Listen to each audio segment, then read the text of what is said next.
Hi everyone, I'm Maria McLachlan and I decided to have a go at making a few videos responding to someone else's video, which isn't something I've ever done before.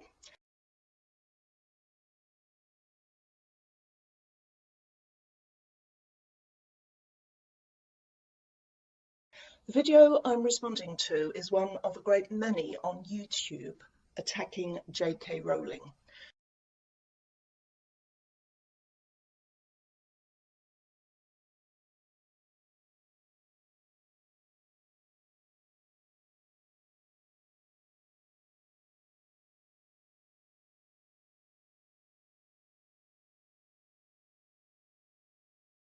It's very long, which is why I thought I'd make a few short videos in response to some of the things in it that have annoyed the crap out of me.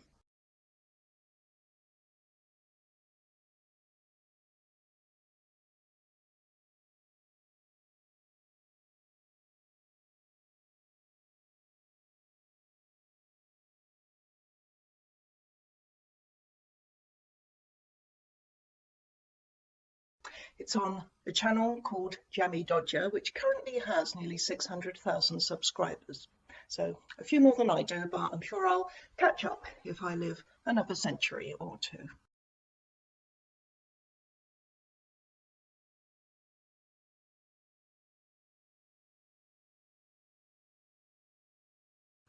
The video features Jamie Rains, who is transgender, and Shaba Lotan, who is Jamie's partner, and in it they explain why the piece that J.K. Rowling wrote on her website back in June of this year, 2020, is anti-trans, though actually the first part of their video, the introduction, which I deal with now, doesn't say much about the content of J.K.'s essay.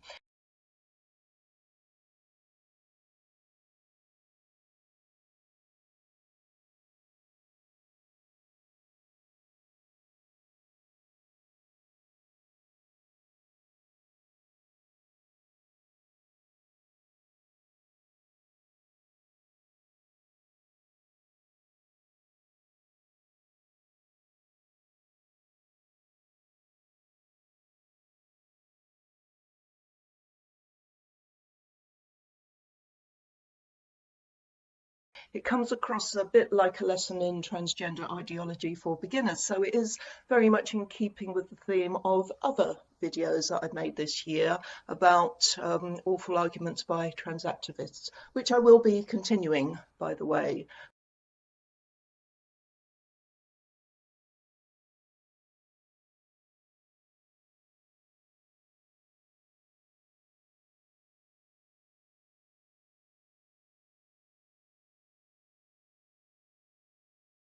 But I fancy doing something else for a change, so let's jump in.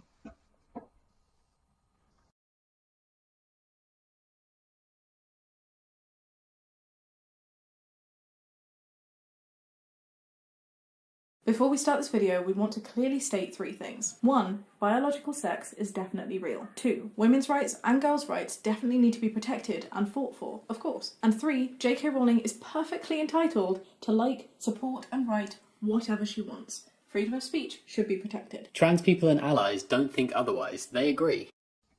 Apart from the ones that have been targeting her with some of the most horrendous abuse I have seen online, which I've decided not to show in this video because I don't want it to get hit with an age restriction, which is what happened last time I posted screenshots of the kind of vile comments that trans activists fling at women every single day. Now, to be fair, Jamie and Shaba do condemn this abuse later on in their video. They don't really do themselves any favours, so I'll probably say more about that in a future video.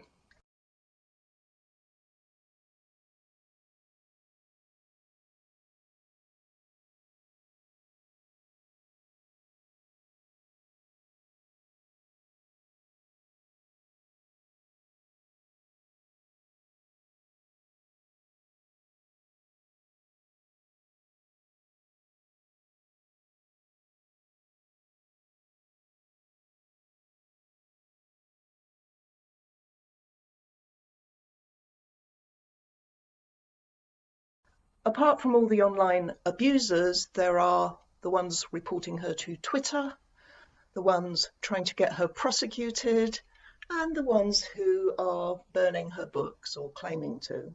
But apart from them, trans people and allies think she's free to write what she likes, do they? Cool.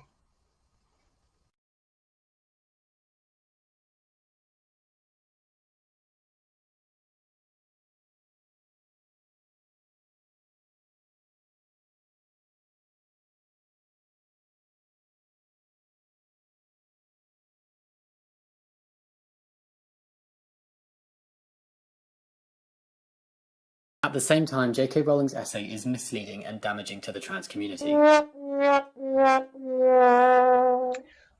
think the term trans community is misleading. This shouldn't need saying, but trans people aren't a homogenous group any more than gender critical people are. Some of them hate each other and don't commune at all.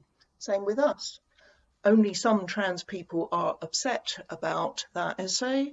Plenty of others have said publicly that they have no problem with it at all.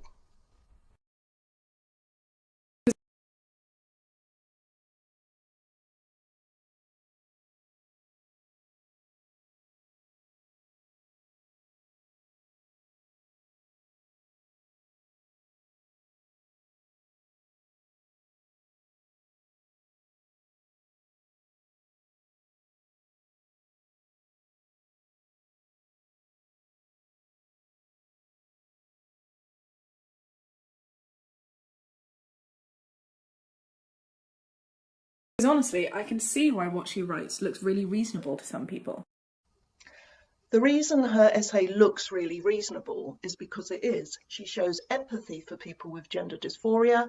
She says that for some people with gender dysphoria, transition is the only solution. But she also stresses why she thinks biological sex is important and asks that women's voices be heard and understood without her being targeted with threats and abuse.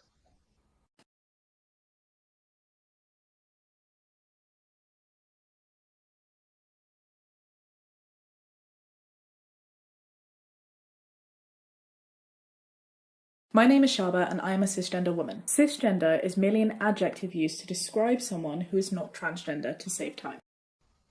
Saving time isn't the reason you say cisgender women rather than just women. Let's be honest. Cisgender is a term used by trans ideologues to try to reinforce the idea that there are different kinds of women, when in fact there is only one kind. Woman is our word. It's not for you to give away to people who don't fit the only coherent definition.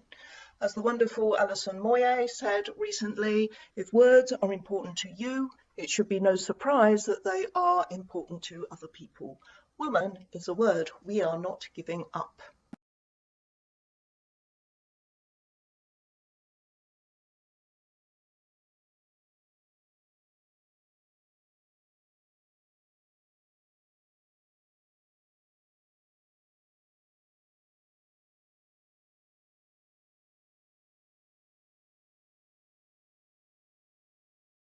So instead of saying transgender women and non-transgender women, you can say trans women and cis women.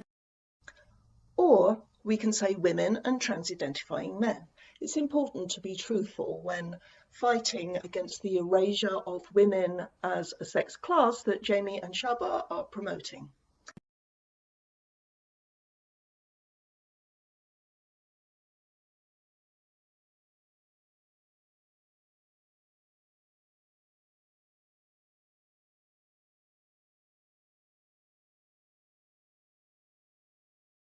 Both of these terms fall under the umbrella of woman, but lots of people think, why are you labelling me as cis? I don't want that label. I didn't agree to be called cis. You're still a woman, see? Still under the umbrella. I'm still a woman, am I? Well, thank you so much. You're too kind. But that umbrella doesn't actually exist outside of the imagination of some trans people and allies.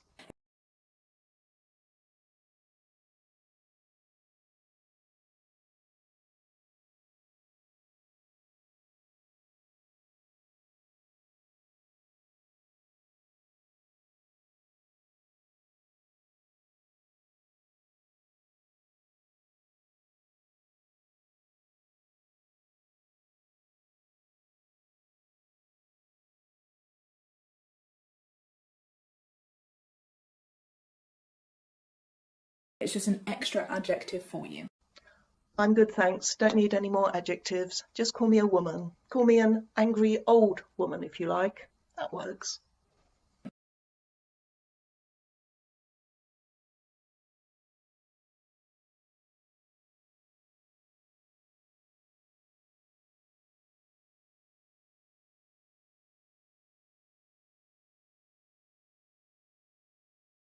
In the same way that I'm an adult woman, or a brown woman, or an English woman. Right, let's have a closer look at these. Adult woman.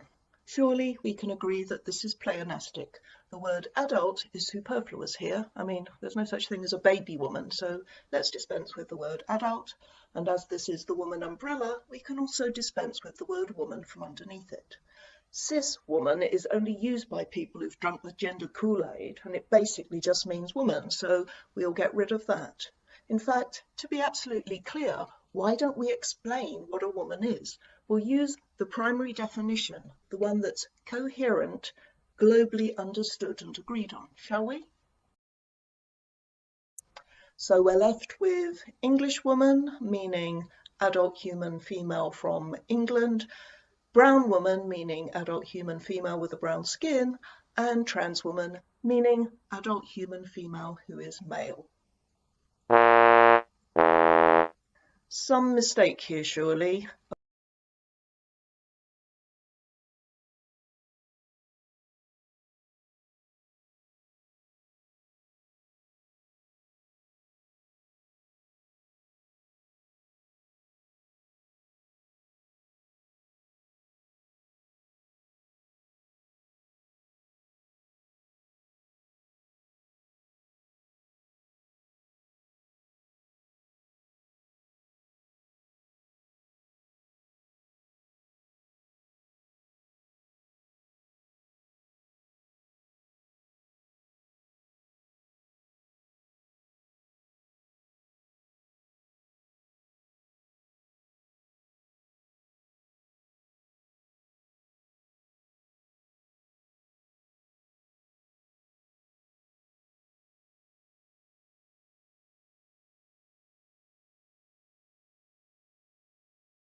A form of category mistake, to be precise. A category mistake is a logical fallacy. It occurs when something that belongs in one category is presented as if it belongs in another, different one.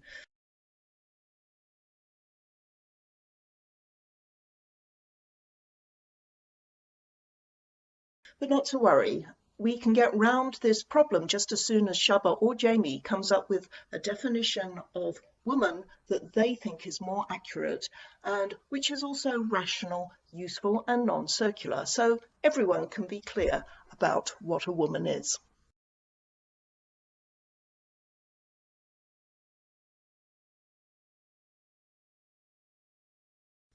Or we can stop pretending there's a woman umbrella and simply accept that woman is the word for what about half the population will grow up to be, assuming they survive childhood. The rest will grow up to be men.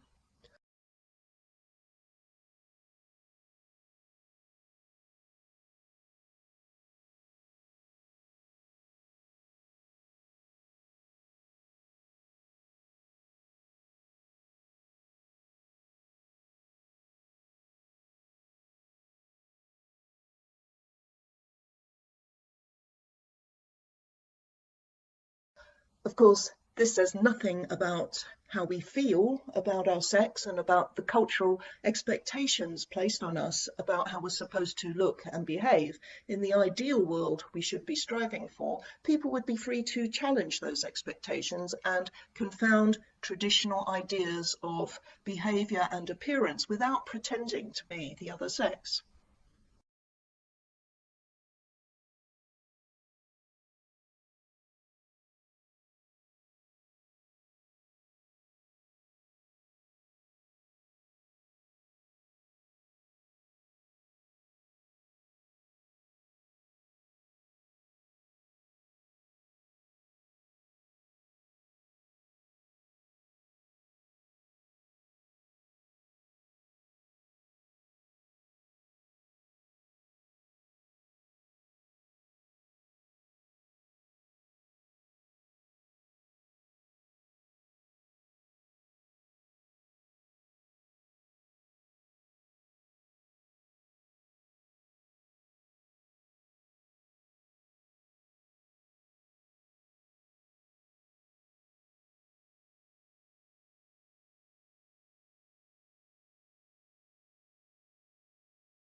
It's not something to take offence at, and it's not something that is actually to do with us as cis women.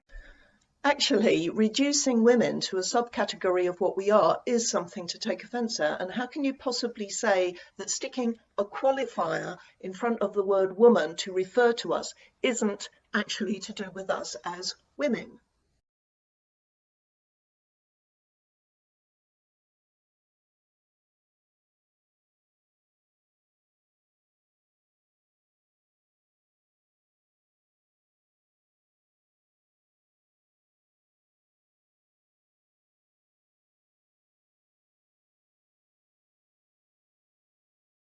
It's so that we can expand the umbrella to also accommodate trans women. Also known as men, and as such wouldn't belong under the woman umbrella even if it existed, which it doesn't.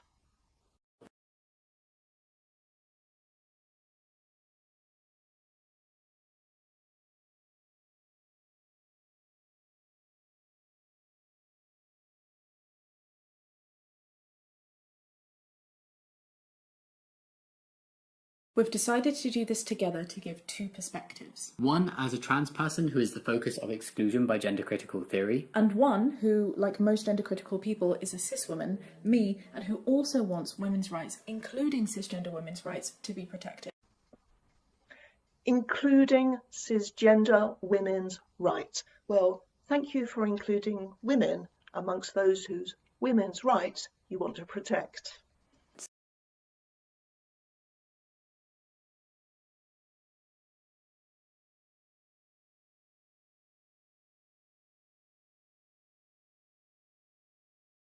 my opinion on J.K. Rowling's piece is that it's misinformed and made up of half-truths from unspecified sources. This isn't to say that J.K. Rowling has done this intentionally or maliciously. We can't comment on her intentions. But what we can comment on is the danger of sharing these thoughts on a really large platform without citing any sources and without sharing the full picture.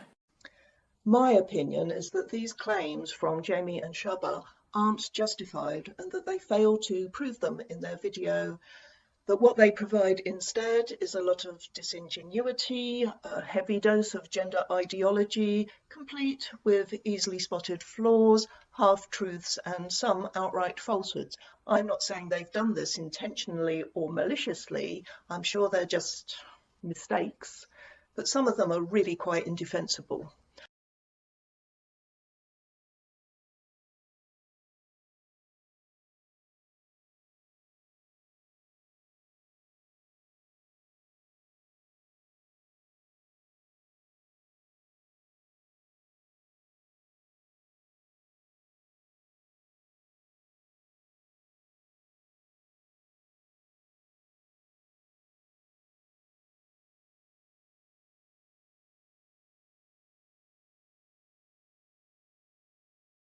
I would also say that they bang on about the lack of citations in JK's piece, but it wasn't written as an academic essay, and there was no need to provide a list of sources. It was written as an explanation of why she thinks and feels as she does.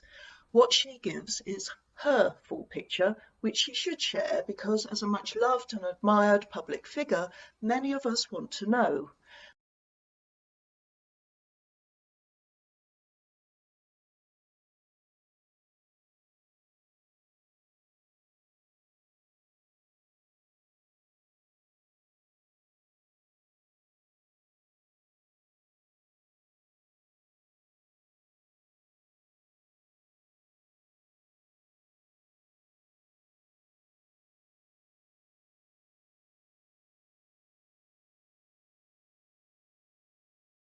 We shouldn't be protected from other people's opinions just because they might upset us.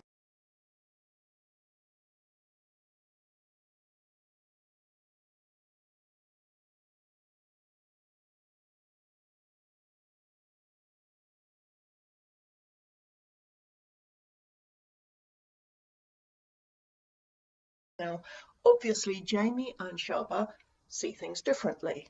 They have a different picture, which they should be just as free to share, however upsetting or even dangerous they appear to others.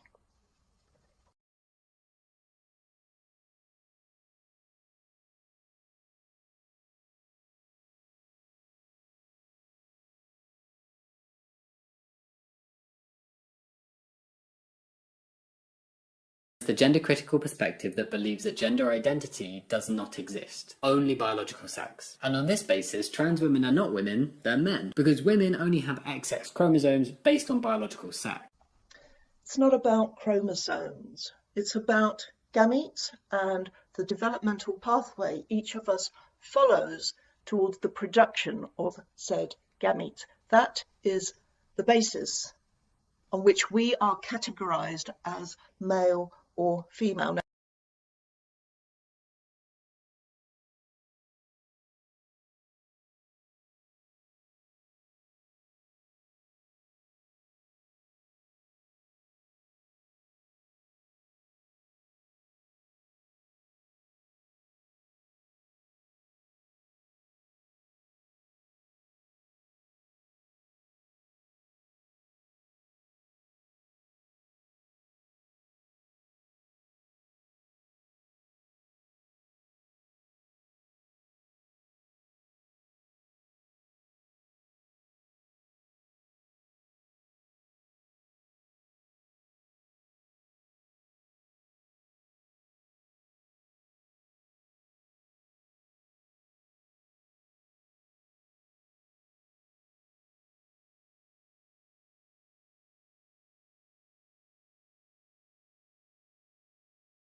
Now, if you are suggesting that this thing you call gender identity trumps biological reality, the onus is on you to make a case for it.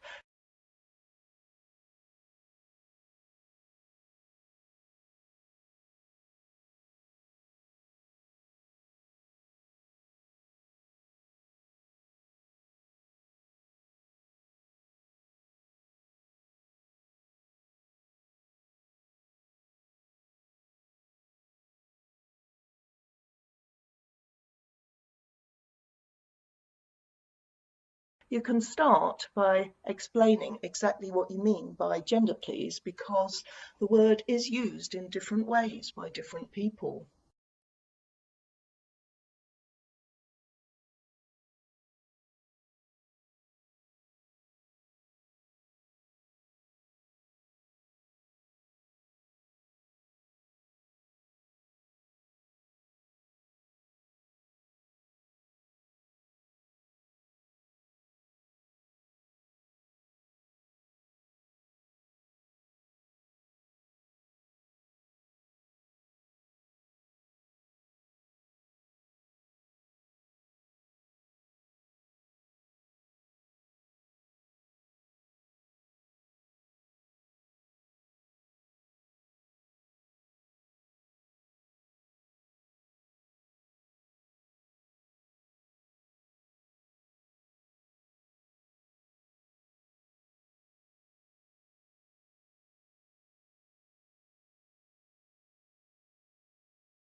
I want to make it very clear that gender identity and biological sex are two very separate things. Got it. And you'll be explaining what you mean by gender, we hope.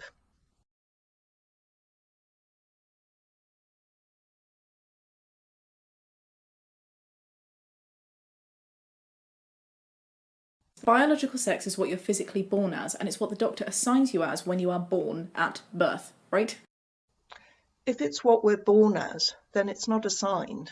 It is what it is, and what it is observed and recorded, not assigned.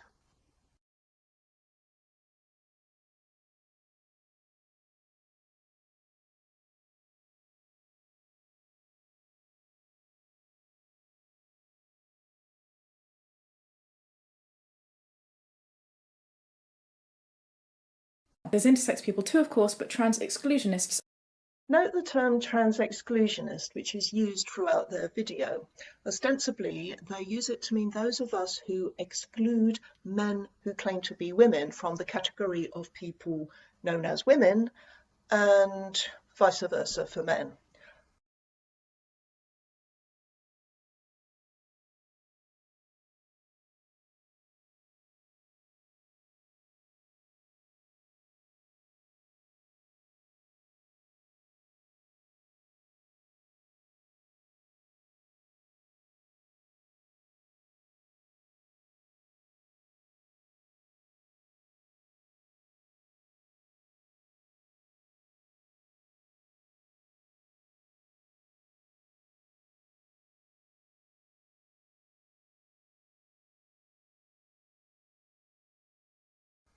The term has the advantage from Jamie and Shubba's perspective that it has a negative connotation. It evokes nastiness and discrimination, whereas inclusionist sounds positive, warm and welcoming. Of course we should include everyone who identifies as a woman.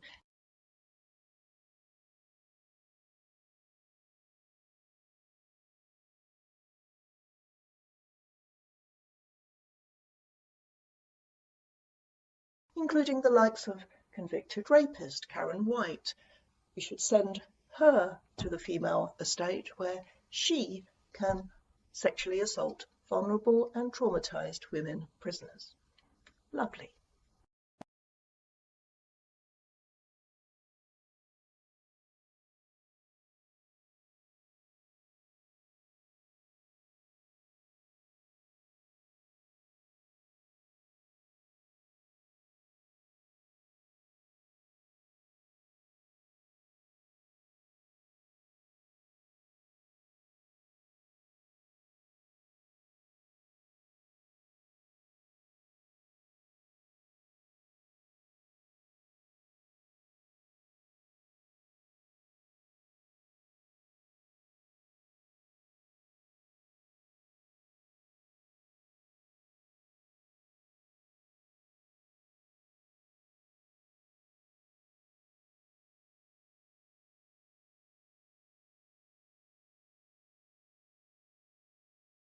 There's intersex people too, of course, but trans exclusionists argue that there are a majority of traits that each of these people have that can still assign them into the male or female bucket. Okay, people with so-called intersex conditions have nothing to do with being transgender, and many people with differences of sexual development are fed up with seeing gender ideologues use their conditions in furtherance of the trans agenda. Just saying.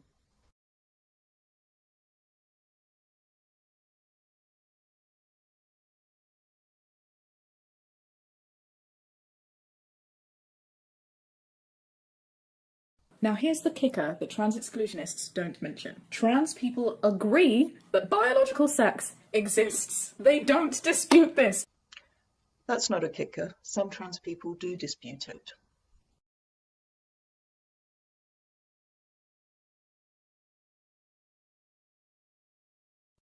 There are teeny tiny few. Like Nicholas Matt, lecturer in gender studies at Toronto University. It's not correct that there is such a thing as biological sex. ActionAid UK. You might want to pause the video to read their incredible statement.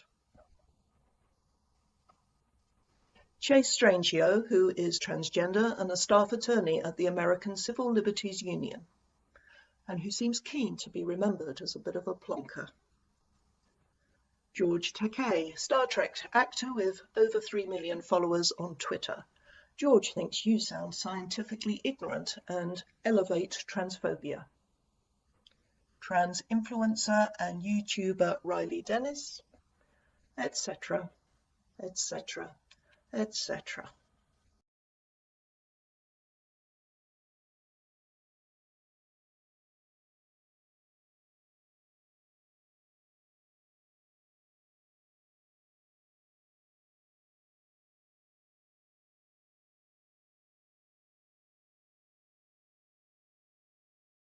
We say biological sex is a real thing. Oh my god, of course biological sex is a real thing. Can you believe that trans people think that biological sex is not a real thing? Well, yes.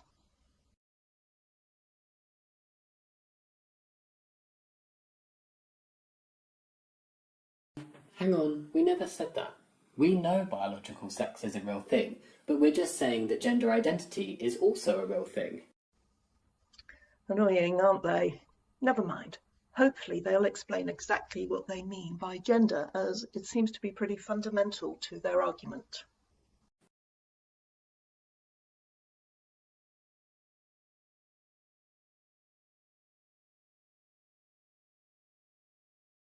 Well, biological sex is a real thing. Yes, and so is gender identity. Define gender.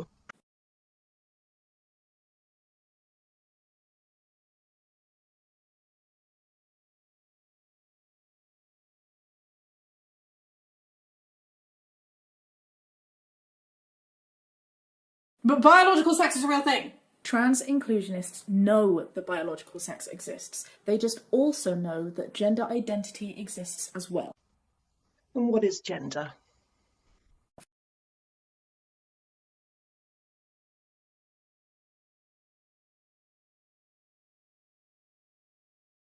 For most people in the world, like me, you know you're a woman, like I do up here. Hold on, the reason I know I'm a woman up here is that down here is a female body that has functioned as only a female body can. In the circumstances, it would be difficult not to know that I'm a woman.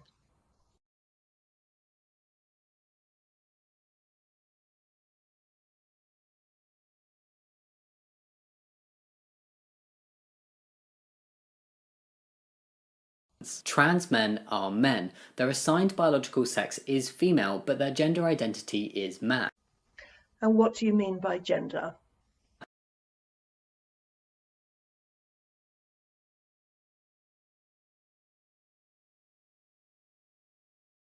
Trans women are women. Their assigned biological sex is male, but their gender identity is woman. Define gender.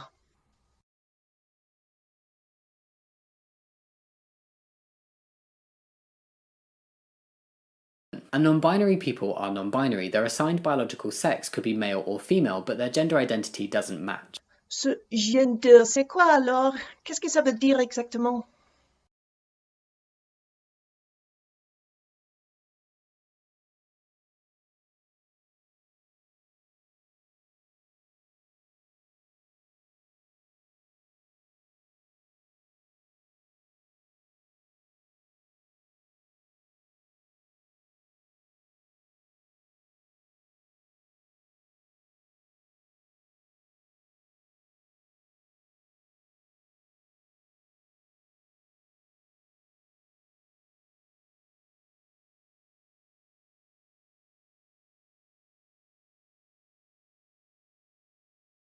Shaba, Yeah.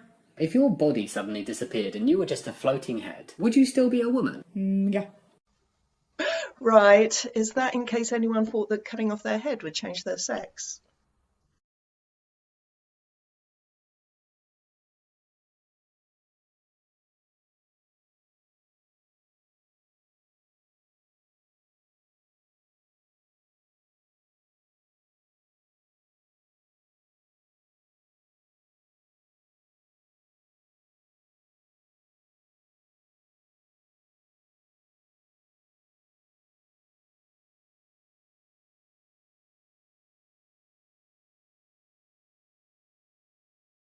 This is gender identity. Define gender.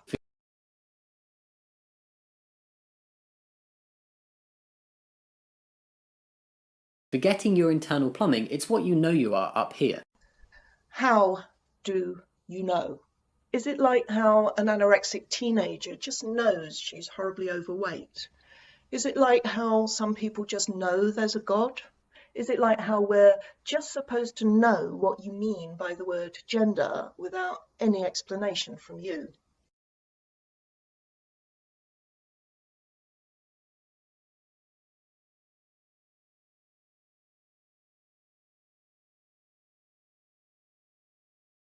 So why is this important? Some people say J.K. Rowling doesn't even put down gender identity. She's clearly defending the fact that biological sex is real. What's transphobic about that? The reason this is transphobic is not only because of what she's said, it's because of who becomes excluded because of what she's said. So by saying that biological sex exists, and by not following that up with gender identity also exists, she's transphobic because, in spite of showing empathy and support for trans people, she didn't mention this thing you call gender identity, which you as a trans person and a trans ally insist is real, mention repeatedly, but fail to define. Right.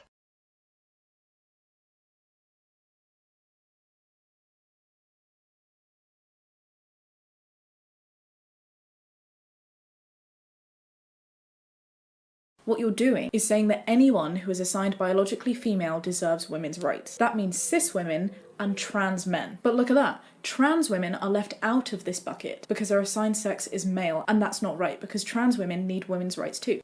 Why do they need women's rights when they're male?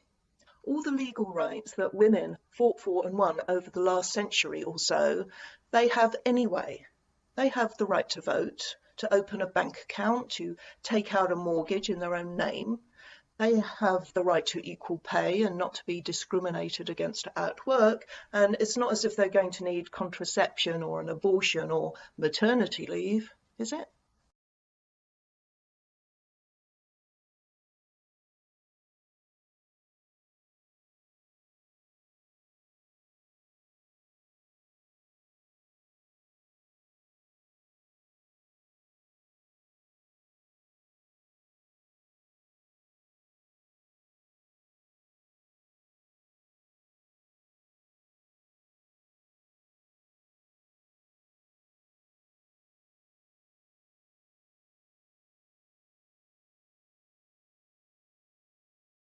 If you want to make a case that they need to access women's sports in spite of their physical advantage, women's refuges, prisons, sex-specific occupations like rape counselling, places on the Labour Party's All Women shortlists, then bring it.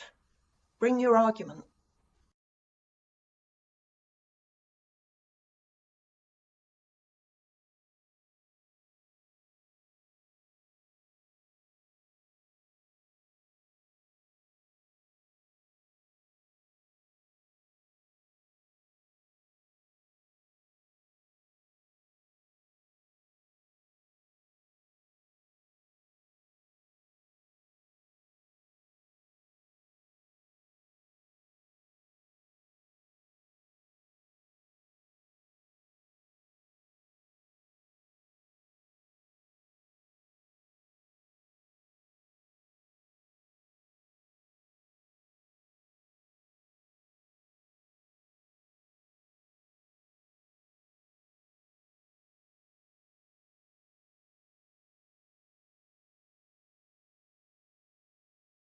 So women's rights activism has to also believe that gender identity is real.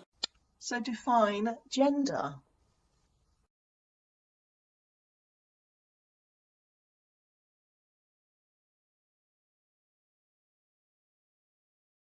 Also, trans men don't need women's rights because we're not women. Are you sure?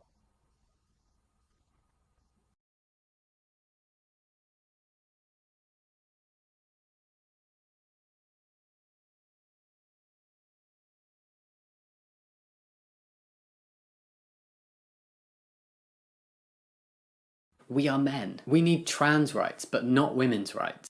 So Women who identify as men need trans rights, but not women's rights, not even maternity leave, even though some can and do choose to get pregnant and give birth.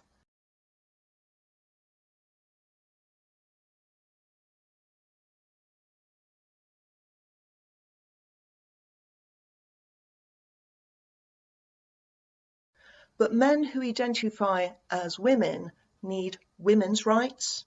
Like what exactly?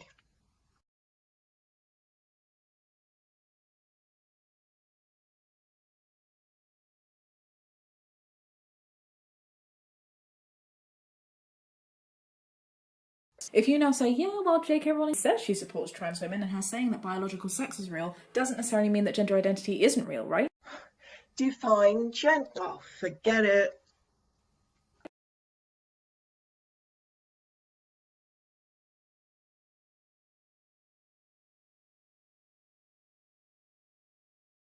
If J.K. Rowling really meant to say that gender identity is real but just forgot to mention that, I am so positive there would have been a follow-up to say, hey, my bad, gender identity is a thing, trans women are... Right, let's cut the crap. Firstly, we can take it as a given that J.K. Rowling didn't forget to mention gender identity.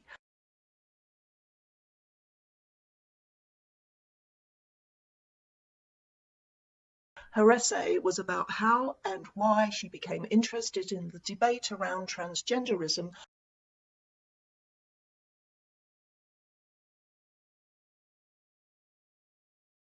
and those reasons are down to sex, which is the basis on which women are oppressed under patriarchy.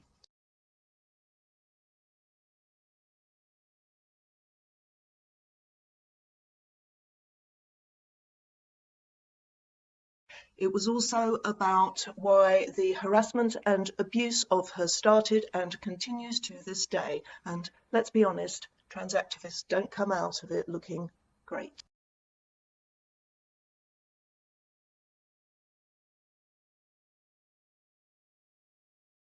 Secondly, gender identity is a thing insofar as everything is a thing. An idea is a thing. A feeling is a thing. A delusion is a thing. Even bollocks is a thing.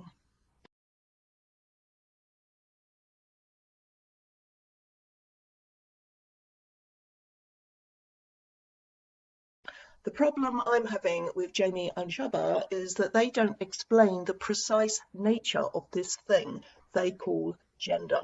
They give no examples of why they are both sure that Jamie is a man and Shaba isn't.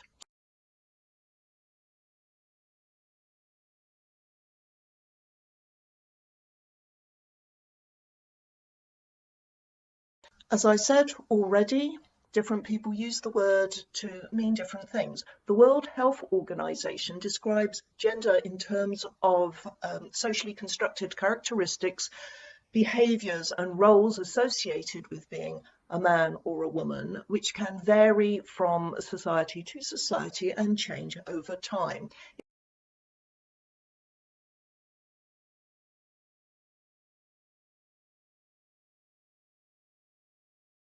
If we accept this definition, we are talking about stereotypes of masculinity and femininity, which aren't necessarily innate or permanent, and that tends to be how gender critics think about it.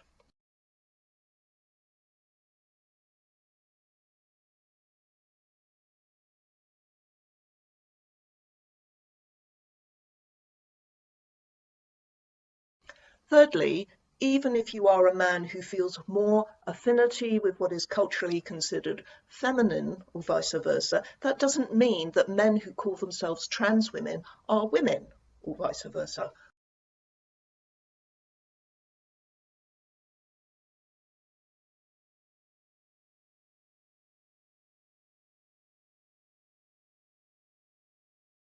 Women across cultures aren't exploited and oppressed because of their gender identity, but because of their sex. That is why it's important. They can't identify out of it.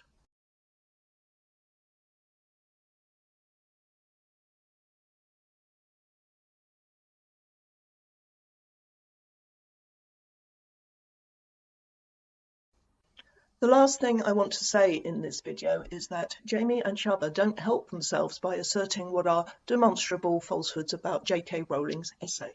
For example, she didn't do that. What she did instead was write a whole long essay reinforcing that sex is real, disregarding gender identity, misgendering trans women multiple times. false. Misgendering means when one refers to a trans person by their sex or by the pronoun that relates to their sex rather than using their preferred pronoun.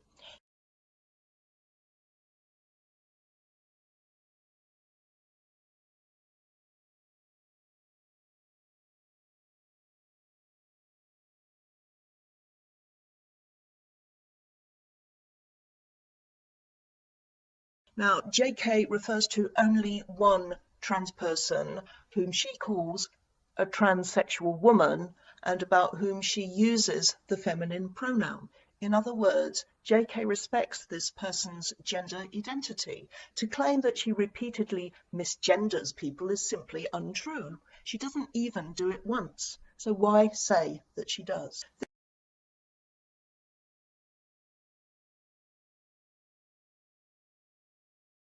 This was the point that the video lost any credibility for me. Although I obviously wasn't going to agree with Jamie and Shaba anyway,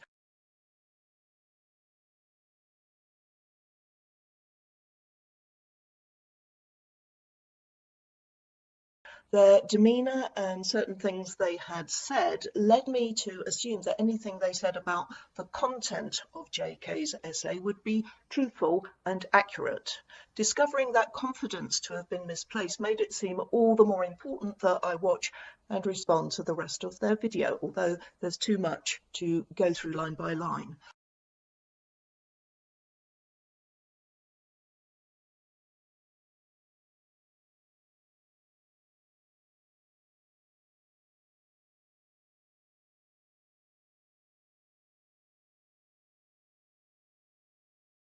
I'll expose some more of the untruths in it in part 2.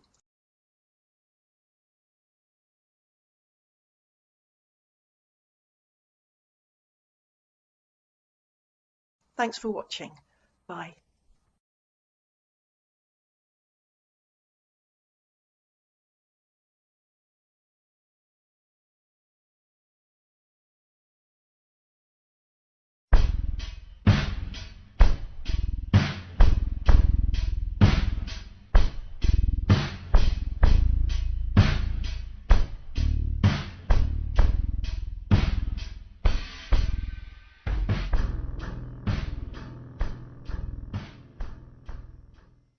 Hi everyone, I'm Maria McLachlan and this is the second part of my response to a video made by Jamie and Shaba attacking J.K. Rowling.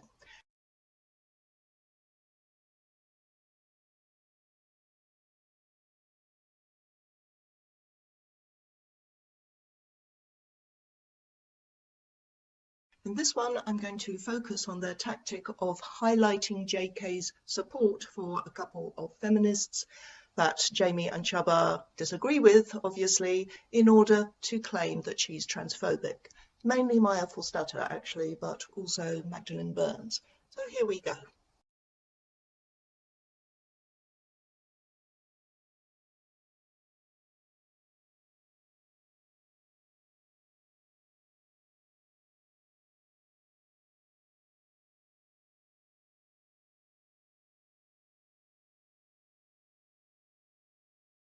J.K. Rowling's essay has given support to a large number of people who are transphobic in their views and now believe that they have her backing in making transphobic comments. From people who are flat out transphobic to people who are trying to legalise their transphobia to actual legal policymakers.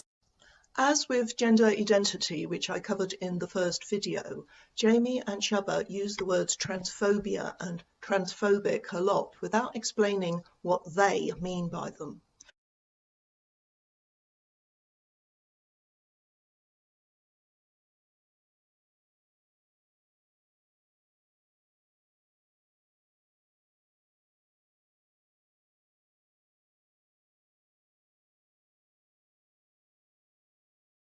but we can discern from how they use these words that they're not just talking about people who are offended by the very existence of trans people and who wish ill on them. People like these, who, in keeping with the actual meaning of the word phobia, appear to have an irrational fear and hatred of trans people.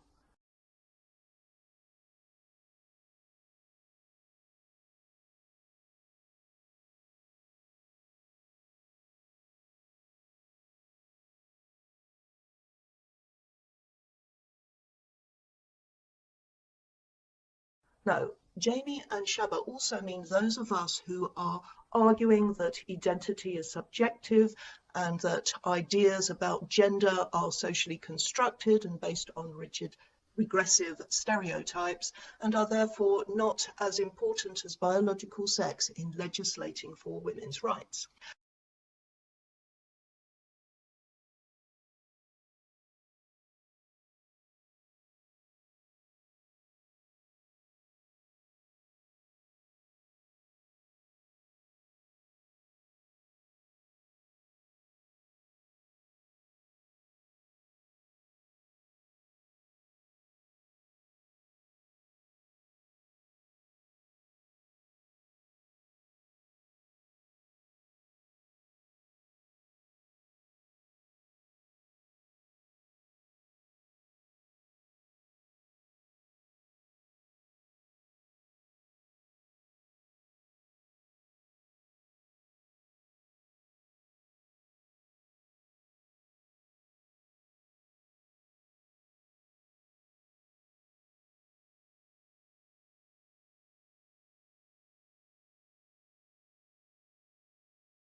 As much as we might respect the right of all people to present however they like and live their lives free of discrimination and violence, if we don't prioritise gender identity over sex, which is what we're being asked to do when we're told that trans-identifying men are women and should be treated as such in every sphere of life, if we don't prioritise their feelings over ours, then we are transphobes.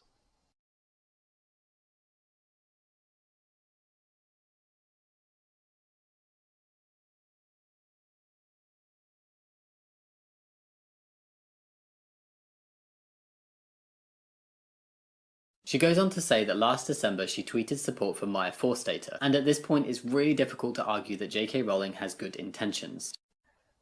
Well, this is the tweet in question, and actually it's very easy to argue that someone tweeting in support of a woman who was fired for expressing personal opinions that are based on biological truths has good intentions. It is what anyone who cares for women and for free speech would do.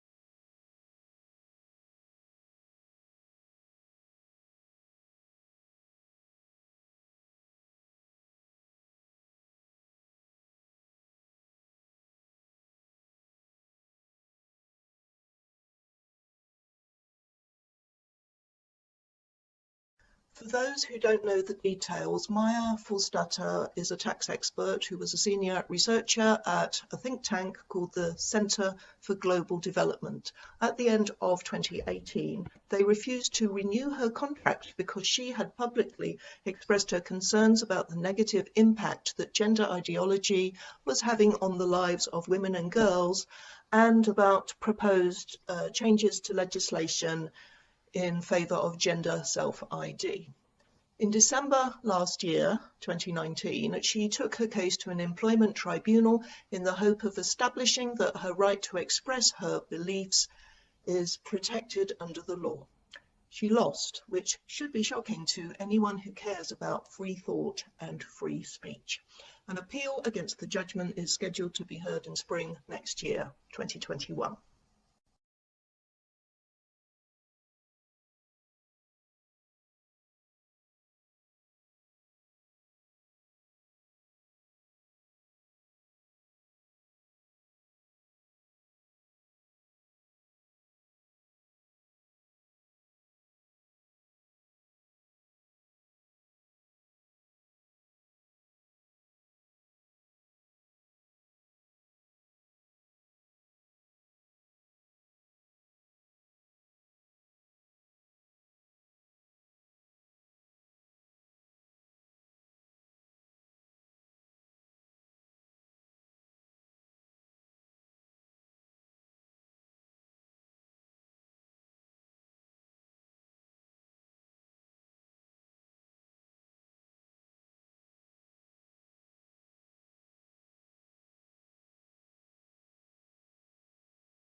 As a very talented author, she knows how to use words well. She's chosen to use her words to suggest that Maya Forstater had transphobic tweets, and all she wanted was affirmation that a belief that sex is determined by biology is protected by law. This is largely misconstruing the facts of what actually happened. No, this isn't misconstruing what happened. That is, in fact, what Maya Forstater wanted, and Jamie and Shaba say nothing to give the lie to this.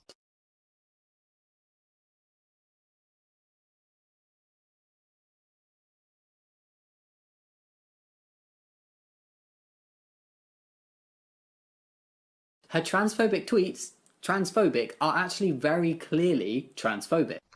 Just to be clear, only one of the 3 tweets that Jamie shows here is included in the judgment, but they're all worth a closer look.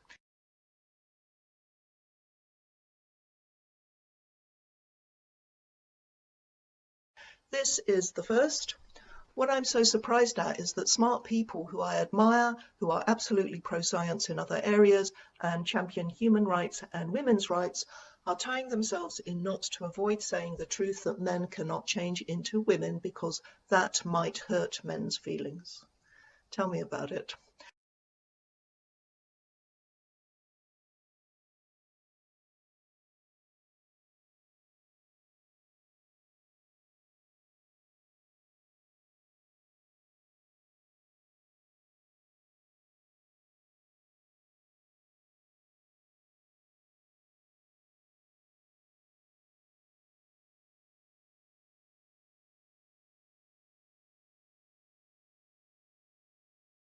So this tweet is described as very clearly transphobic, but we're not told why. And given that the video is framed rather like a lesson in trans rights, there really should be an explanation.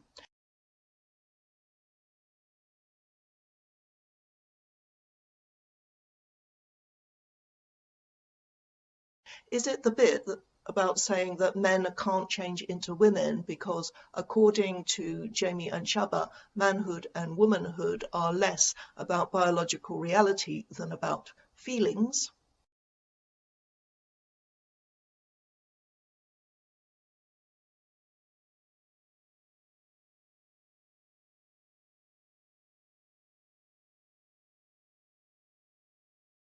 Okay, if that is seriously your position, then it's probably quite feasible that those feelings will change. You feel like a man for some years, and then you start feeling all womany, so you start presenting as a woman.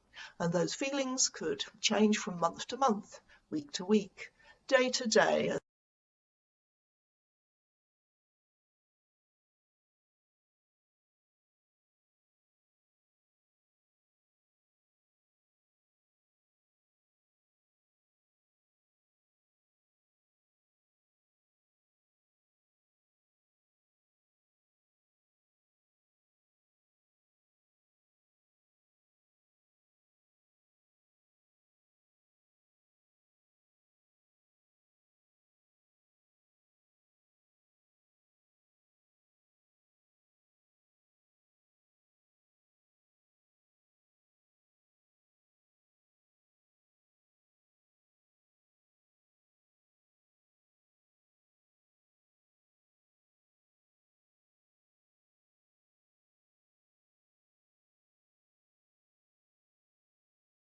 Happens with Philip Bunce, also known as Pippa Bunce. There can be no greater example of how backwards this whole notion of gender is than a man who changes from his business suit to his little red frock on his woman days. And if saying that makes me transphobic, I'm okay with it.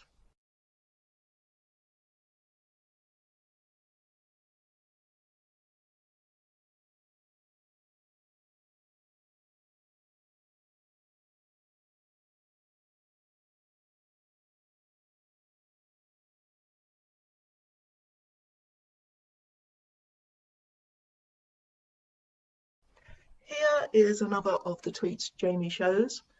I honestly don't see the difference between Rachel Dolezal's internal feeling that she is black and a man's internal feeling that he is a woman, i.e. adult human female. Neither has basis in material reality. So what's transphobic about this exactly?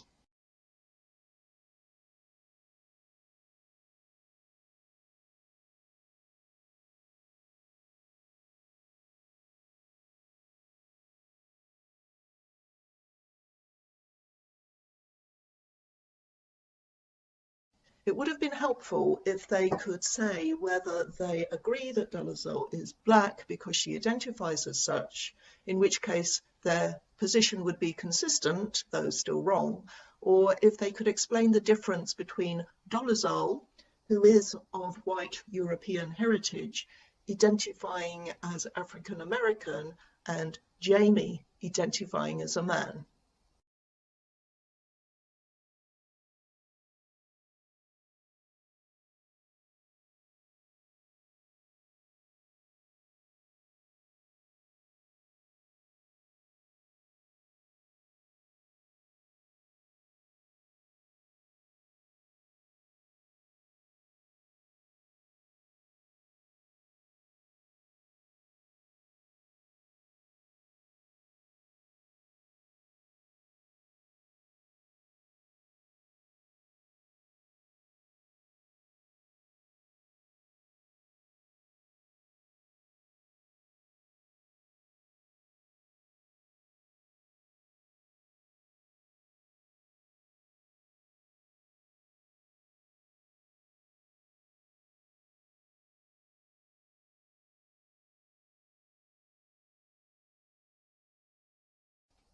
Now, this tweet shown by Jamie is one of those that appears in the judgment on Maya's case. Yes, I think that male people are not women. I don't think being a woman stroke female is a matter of identity or womanly feelings. It's biology. Well, obviously, I strongly agree with that, but even if you don't, how is it transphobic?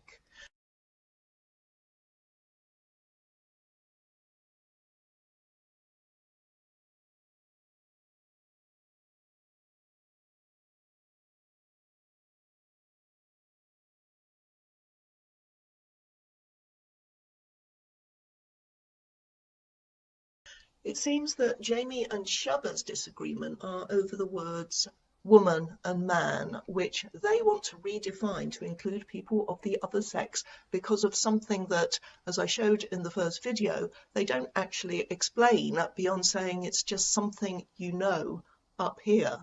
And if you're skeptical of that position, particularly in light of the fact that they don't explain it, well, then you're transphobic.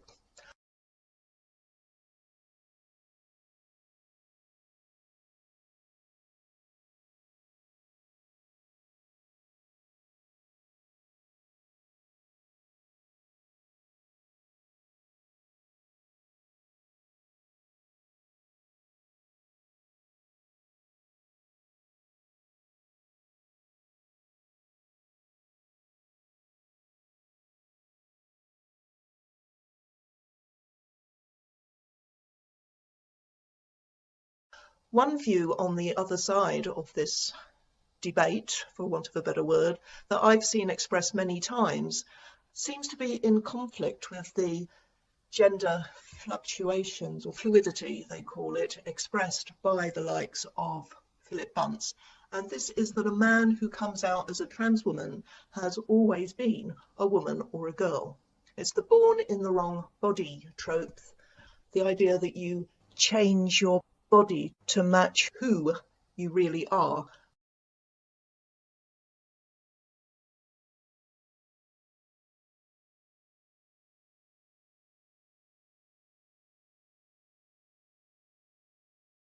And that person who you are doesn't swing back and forth between being a woman and a man.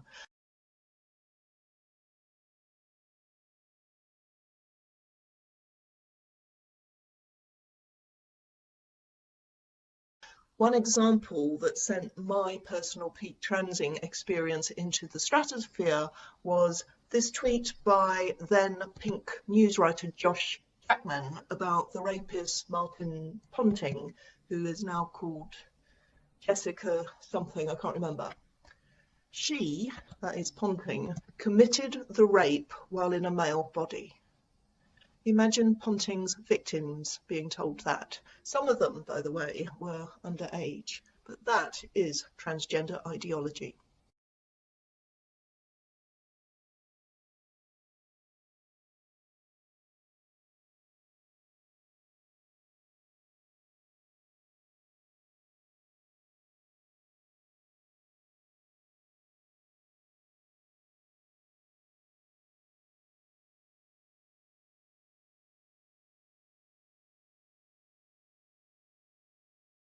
Now, going back to Maya's tweet, people of either sex should not be constrained or discriminated against if they don't conform to traditional gender expectations.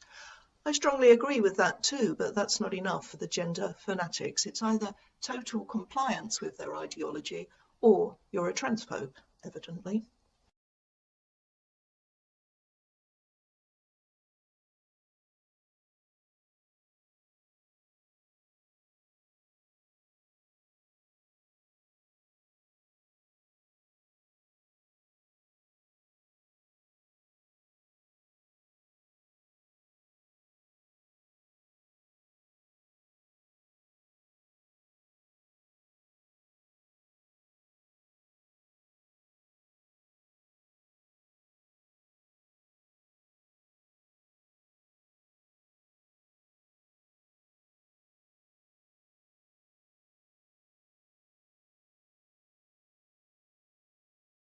I saw that on Twitter somebody had asked Shaba what was transphobic about the 3 tweets shown in the video, and Shaba's answer was that in them Maya intentionally misgendered trans people. That's transphobic. Well, here are the 3 tweets again. Do you see any trans people being intentionally misgendered in them? This wouldn't be the first time that Shaba has seen something that simply isn't there. As I said in the first video, she said the same thing about JKR's essay.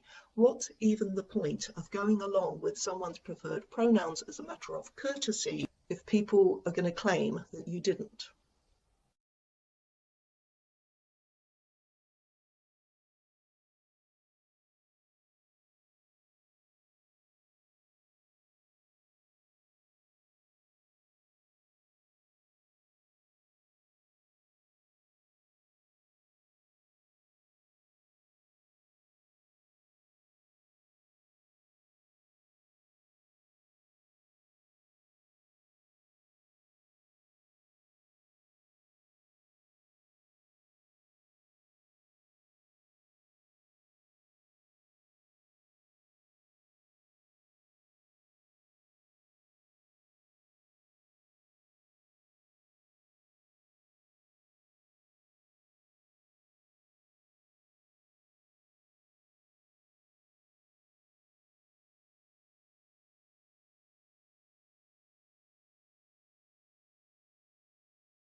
J.K. Rowling makes Maya sound so innocent and like a victim, but this is clearly not the case.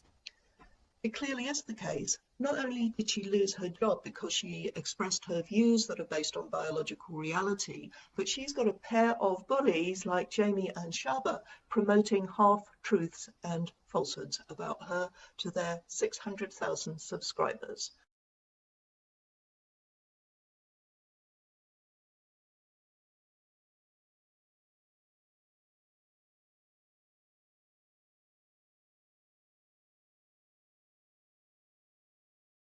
For example, She also refused to use the correct pronouns for a colleague. false. This makes it sound as if she had a trans colleague at the Centre for Global Development whose preferred pronoun she deliberately refused to use. And this falsehood was repeated so frequently on social media that one of Maya's former colleagues, Owen Barder, who had been a vice president of the think tank, issued a number of tweets correcting it.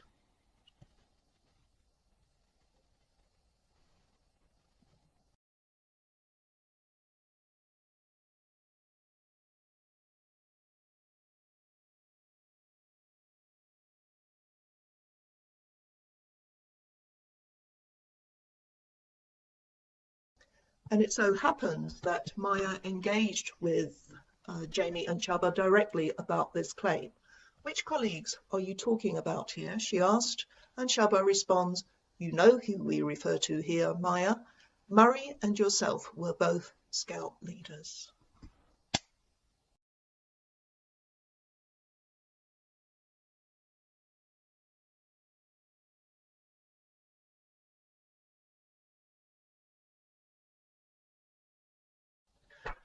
Meet Gregor Murray, who, like Maya, is or was a scout leader, which is, of course, a voluntary role in a massive global movement.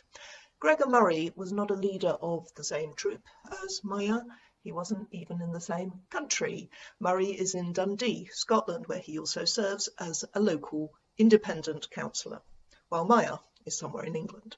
To call them colleagues is ridiculous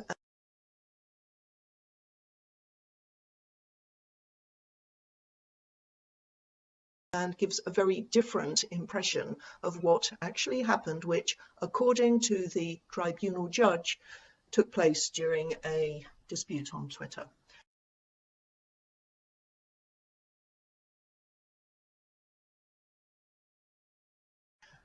In most photos of him, Gregor Murray has the appearance of a gender-conforming man, though he sometimes likes to complement his short hair and trimmed beard with bright lipstick and eyeshadow. Nothing wrong with that. No, really.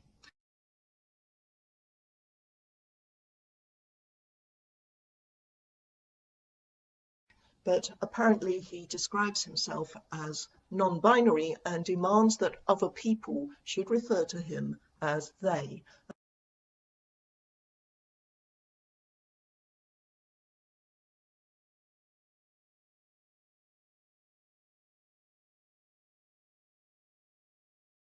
And when Maya Forstater forgot to do this in a couple of her tweets about him,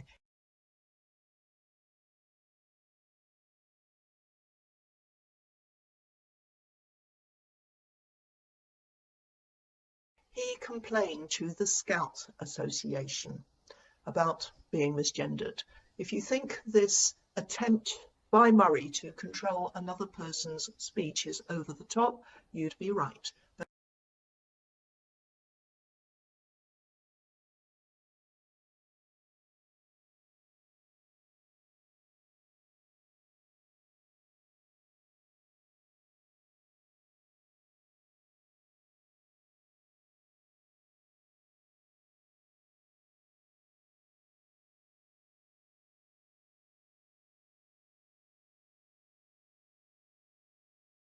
But it is absolutely in keeping with the rest of Murray's entitled behaviour, which once earned him a 2-month suspension from Dundee Council. This was for publicly calling a woman a TERF and a cunt.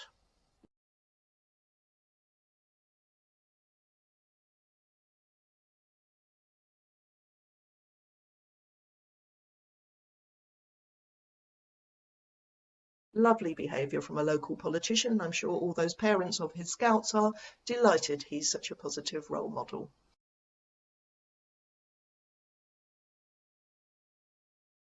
And you get no respect or courtesy pronouns from me, Murray.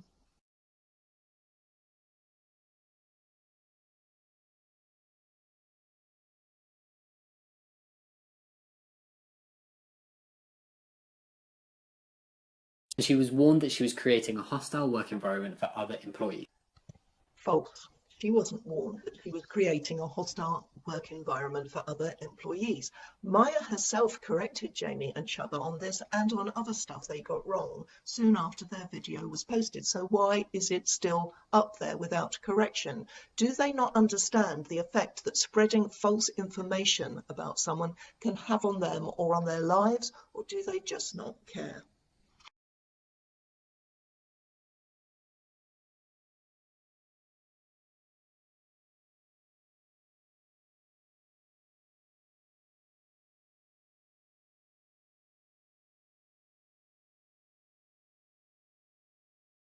In the next bit, they go on about Maya's beliefs or lack of them. I won't bother showing you all of it, but here's some of it.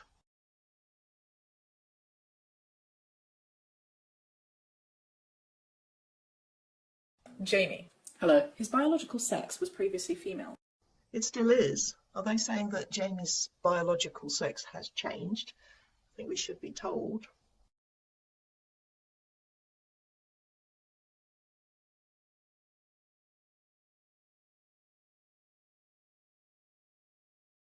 But his gender identity is as a man. And so, Jamie is seen in society as a man, not as a female, right? But Maya disagrees with this. Maya says that Jamie is not a man at all. He is only female. And Maya believes that her belief in that way is the one that should be protected.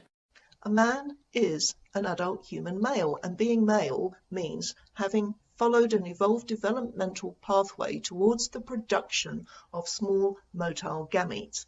And we can't change sex. We can only change how we look and sound.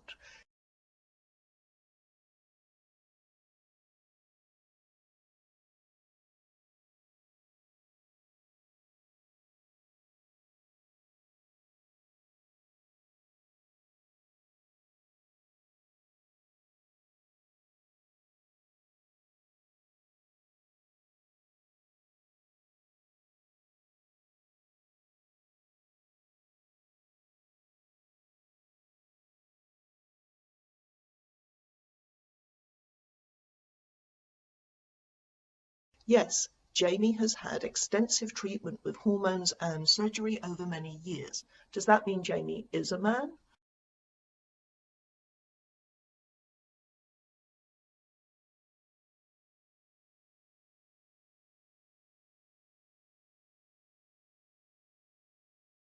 Only if you redefine the word man to include women.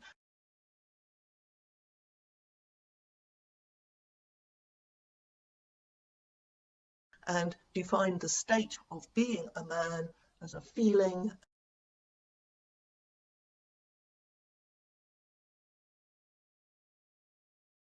and a stereotypical external appearance.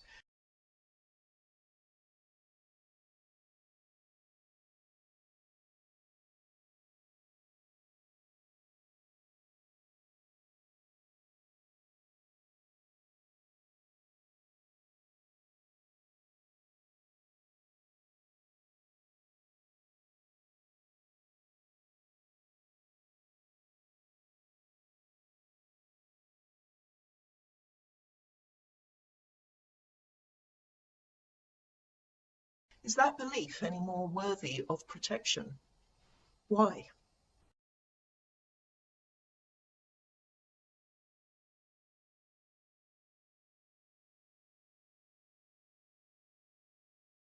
Again, it comes down to this word gender, which they have not defined, but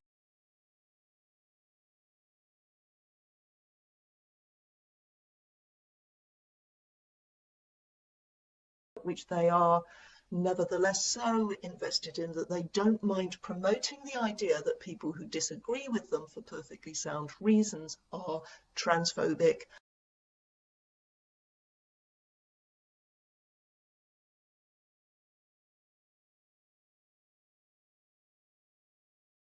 And they say this in the belief that this will be accepted without question by probably most of their followers. Not a good look.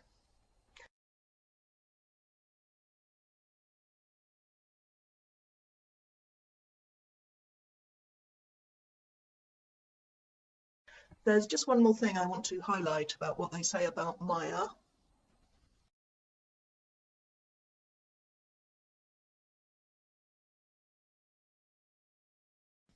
I think it's pretty clear that Maya's lack of belief in gender identity fundamentally conflicts with Jamie's rights of having a gender identity and the rights of other trans people. Yes, if you really did say that. Not believing in this nebulous concept of gender identity conflicts with the rights of trans people. How exactly?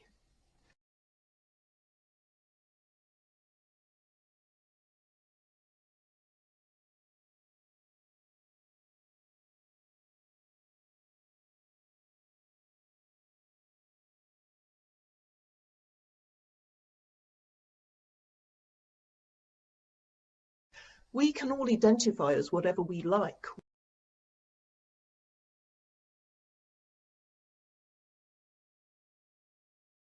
What we can't do is compel other people to share in the beliefs we have about ourselves or about anything else.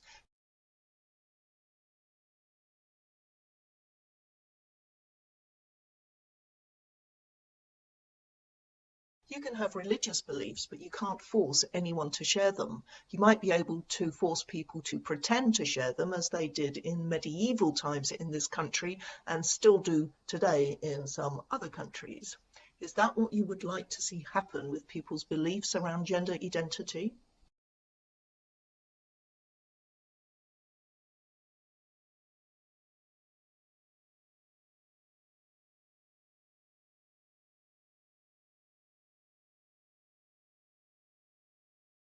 Which are arguably similar to a religious faith.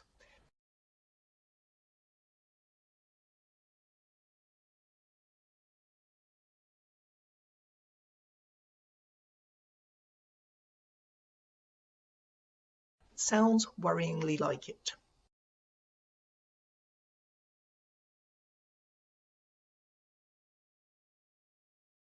And I would really like to know where Shaba sees this conflict of rights.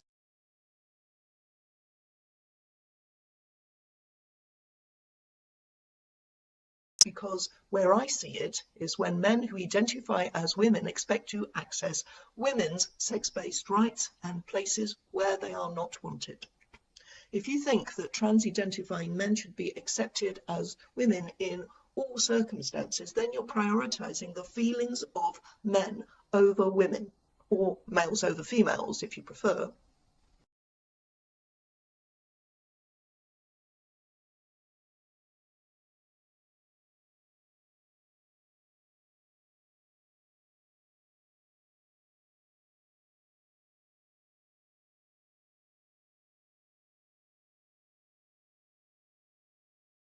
You can't treat people with less respect just because you don't agree with them. Well, that's what you're doing. It's hard to imagine something more disrespectful than your video, which contains many inaccuracies and which is, I believe, designed to stir up hatred against J.K. Rowling and other feminists.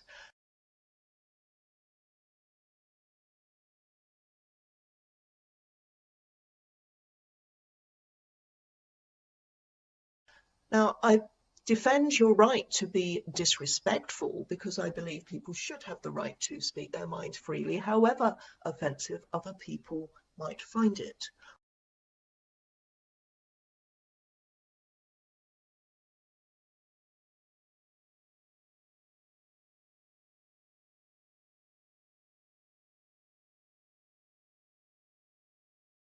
What I won't defend is your right to promote harmful falsehoods.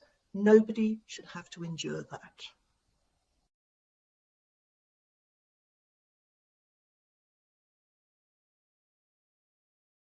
J.K. Rowling might be fueling her professional interest in the debate on gender identity, but her interest in and subsequent influence over the attitudes towards trans people causes an immense amount of pain and distress to people who are actually trans and who are now having to defend their rights to people who, before Rowling shared her views, were either neutral or just didn't care. They were oblivious towards trans people's existence. But they're now seeing trans people as a danger and an ideology, and that's not right.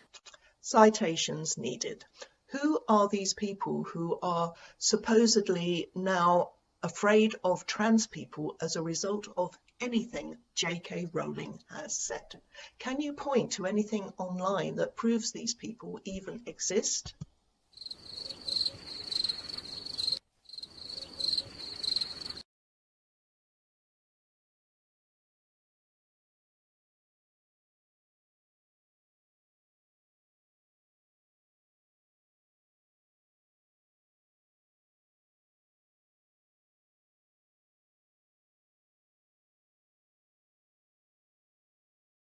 J.K. Rowling has expressed a reasoned opinion and empathy for trans people. Jamie and Chubba, on the other hand, have shown no empathy whatsoever for the women and girls who have been caused pain and distress by the elevating of transgender ideology over biological sex.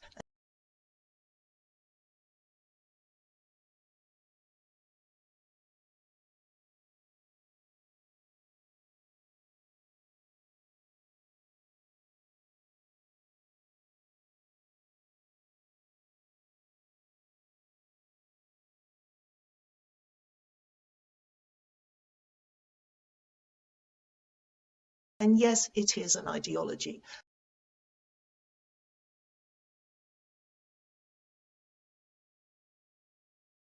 That's not to say that all trans people agree with it. Plenty have more compassion and respect for the humanity of women and girls than these two do.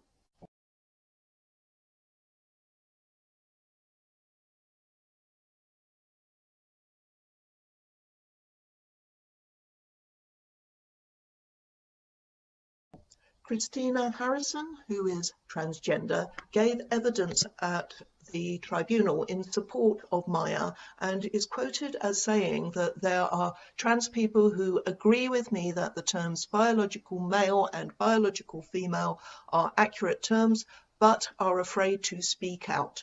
Within our community, the idea around gender identity is very intolerant of any dissent. Well, having listened to Jamie and Chubba, I don't find that at all hard to believe. Is Christina Harrison transphobic too?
Finally, let's take a quick look at what they say about Magdalene Burns. Yes, they really do go there.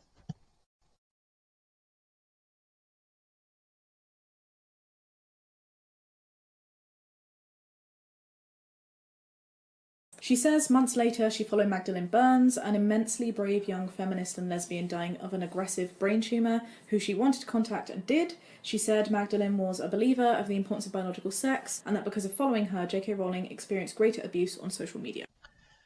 This is a concise and accurate summary of the short paragraph in which J.K. Rowling mentions Magdalene. Why ruin it?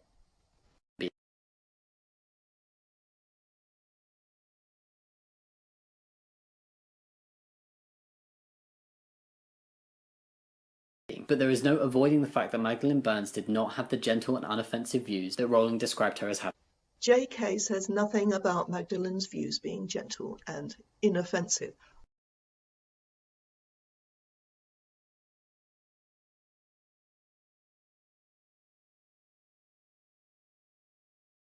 Obviously, they offended people who are enthralled to gender ideology.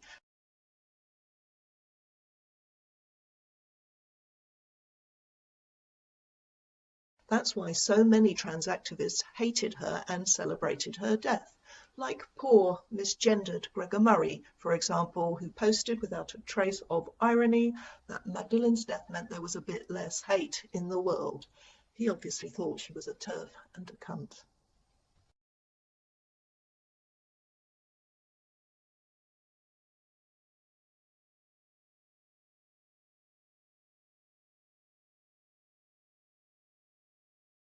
Burns called trans people perverts.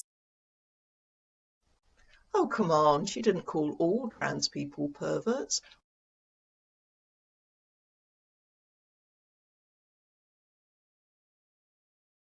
What she said was, you are men who get sexual kicks from being treated as women.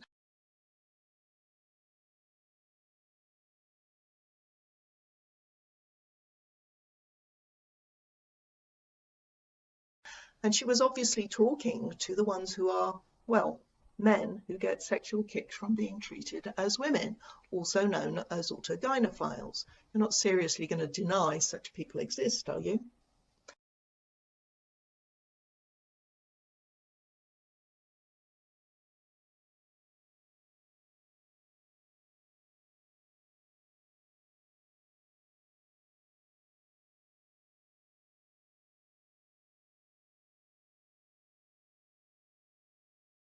Guess what?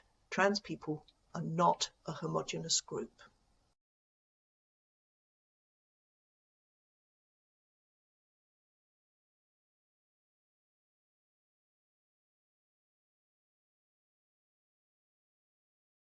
Interesting that she agreed with transgender Blair White on some points, by the way.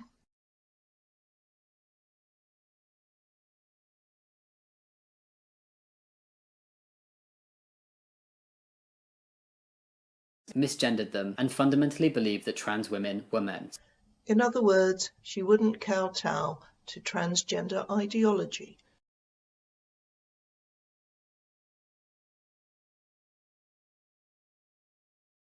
She wouldn't go along with a lie.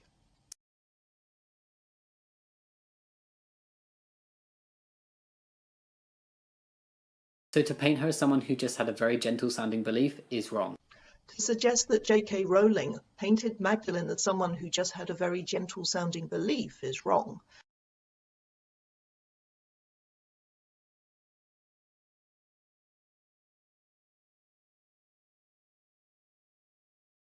Gentleness isn't the issue here, truth is.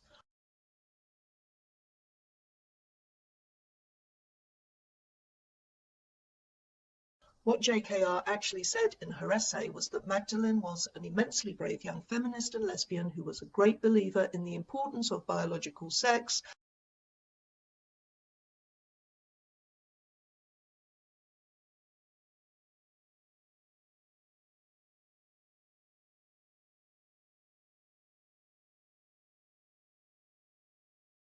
and didn't believe lesbians should be called bigots for not dating trans women with penises.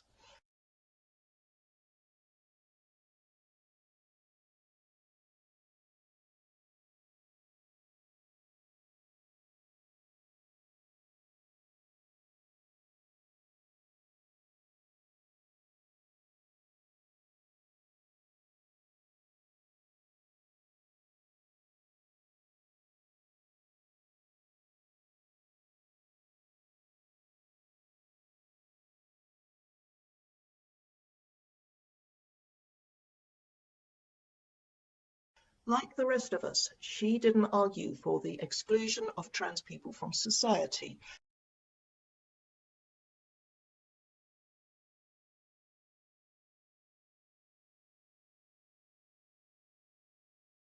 She didn't try to get trans people she disagreed with silenced or cancelled.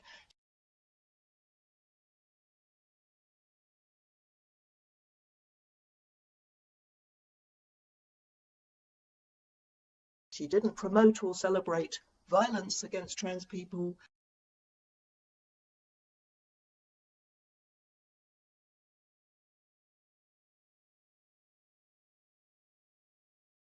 And she didn't lie in furtherance of her agenda.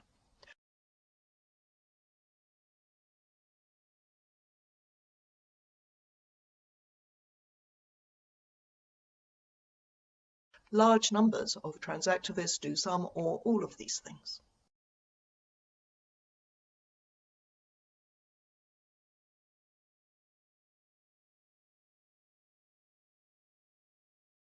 We get it. Magdalene's views offended you, Jamie and Shubba.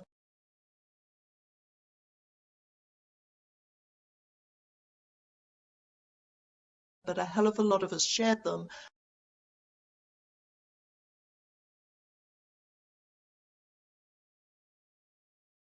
And to try to weaponize her in your hate campaign against J.K. Rowling, really a shame.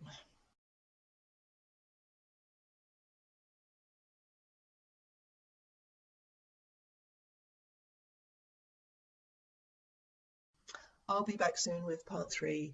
Thanks for watching. Bye.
Hi everyone, I'm Maria McLachlan and this is part 3 of my response to Jamie and Shubba's video attacking J.K. Rowling.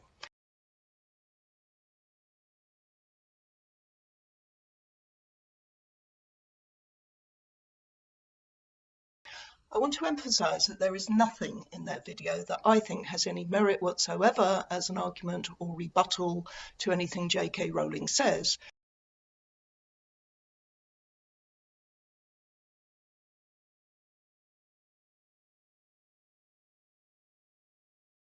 But it is a very long video, very full, and for the sake of my sanity and probably everyone else's, I have to be very selective in what I choose to respond to.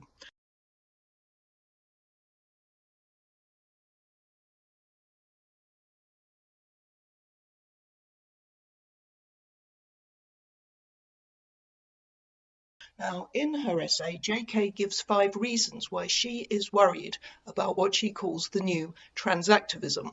And what I'm focusing on in this video is Jamie and Shubba's response to reason number 4.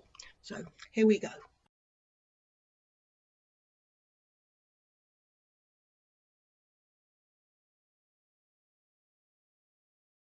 The 4th reason she uses for being concerned is the huge explosion in young women who wish to transition. This is also false, and to be honest, quite misleading. No, it isn't false. There is a wealth of evidence that there has been a massive rise in young people of both sexes, but especially girls, wanting to transition.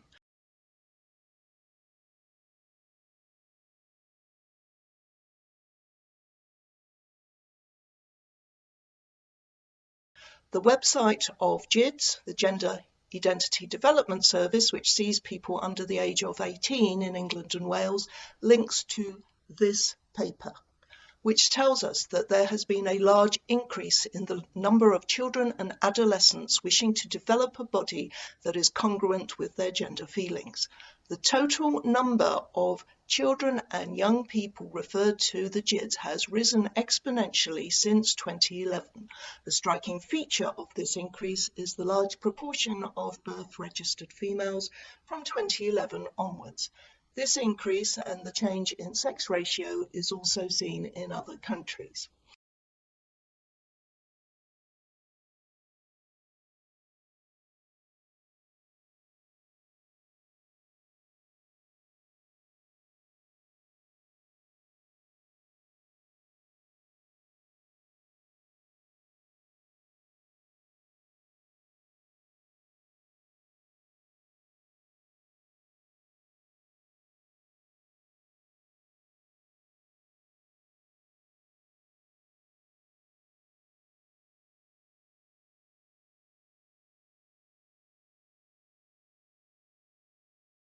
Talking of other countries, I strongly recommend the Trans Train documentaries from Sweden, which if you haven't seen them, I will link to them below.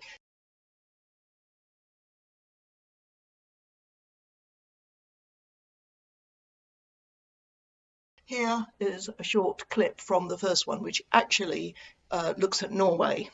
I Norge har Rikshospitalets mottagning för transbarn sett precis samma kraftiga ökning av tonårsflickor. Och här finns det en oro för vad det innebär. För man har också sett något annat som kännetecknar den nya gruppen. Så de siste 5 årene, fra ungefär 2012, så har det vært en enorm økning. Og det vi ser er jo at, ja, igjen at det er tonårstjejer vi har flest av. Men også så ser vi at denne gruppen er de som er biologisk fødte tjejer, og er biologisk fødte killer. Og da ser man at i tonårsgruppen av de biologisk fødte tjejene, så er det over halvparten, opp mot 60% som har kompleks psykisk uhelse. Altså da har de enten med seg svåre traumer med PTSD, posttraumatisk stressyndrom, det er autismespektrum.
Okay, I don't think I need to go into any more detail about that because, frankly, although Shaba says the claim that there is a huge explosion in young women who wish to transition is false, neither she nor Jamie provide anything in support of that statement, nothing that undermines the claim.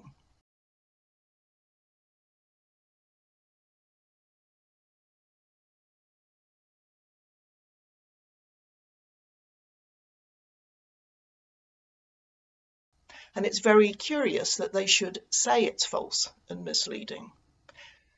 Instead, they do this.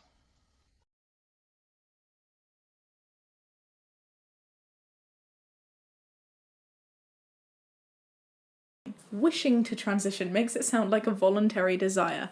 I wish I had equal boobs. I wish I was 5 inches taller. There is no such thing as a voluntary desire. You either desire something or you don't. You don't choose whether or not to desire something.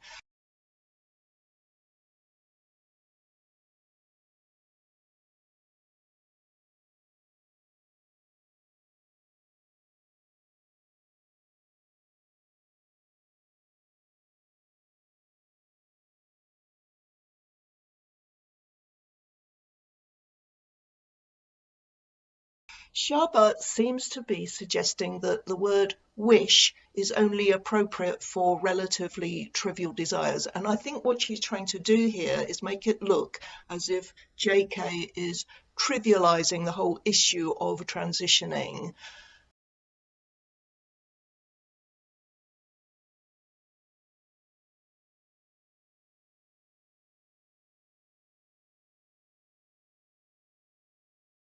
And Jamie labours this moot point even further.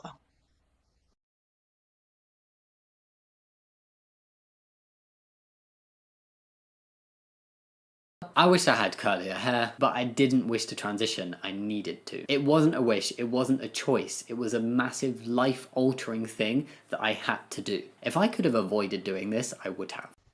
So we're told that Jamie needed to transition, had to do this massive life-altering thing.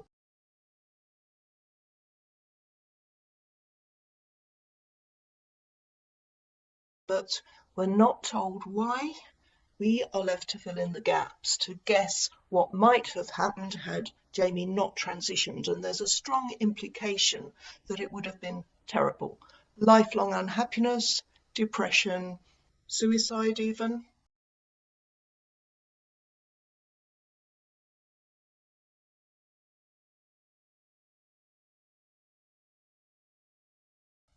But it's still a wish. Wishing is a neutral term that says nothing of the reasons why you might wish for something, nothing about what is driving that wish, whether it's something somewhat frivolous like having curly hair, or something that feels as if one's life depends on it.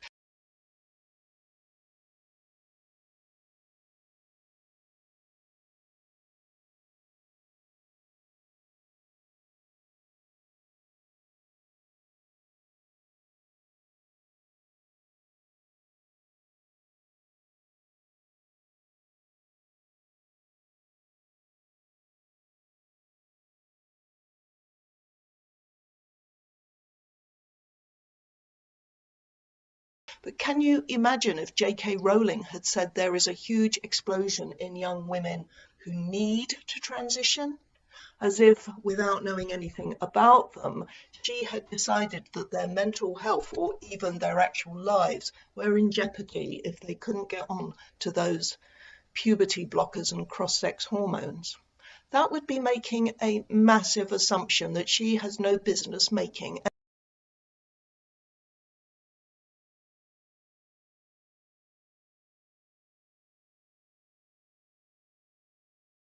And which would make her look pretty stupid, given that an increasing number of these young women do live to regret their decision.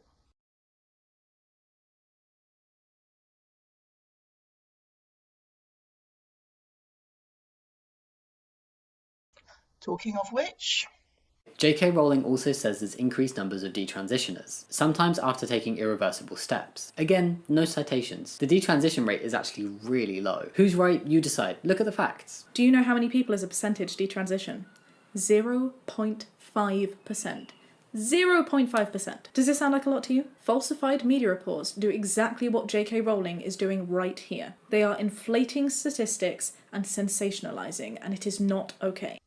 one of Shaba and Jamie's tactics is to carp on about JK's lack of citations while claiming to provide citations for every factual claim they make.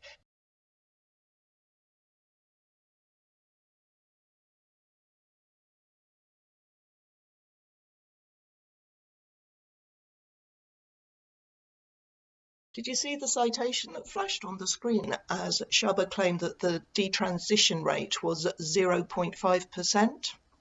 Although they do provide a link to a page of their references, I'll wager that few viewers bothered to check that one out, or any of the others for that matter.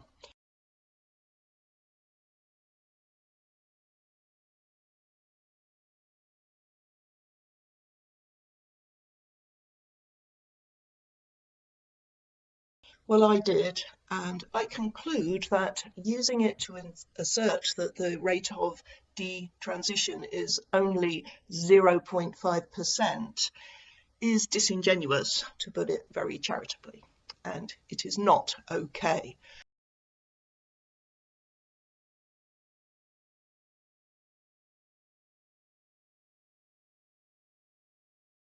The citation doesn't refer to a peer-reviewed paper, but to the content of a poster used at a poster session at an EPATH conference in 2019. EPATH is the European Professional Association for Transgender Health.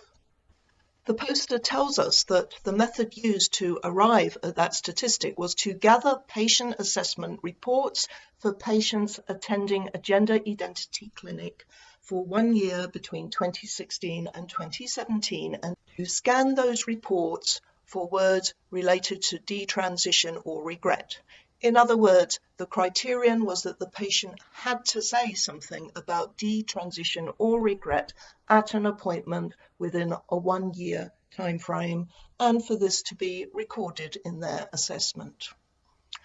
An obvious limitation, one that is acknowledged in the study's conclusion, is that it relied on self-reported experiences of patients who may not have disclosed information relevant to this study in their appointments. It also mentions that although some people have regrets, they might not detransition as a result, and therefore they would have no need to broach the subject.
Another limitation that it doesn't mention, and neither do Shaba and Jamie, of course, is that people often detransition without telling their therapists and doctors.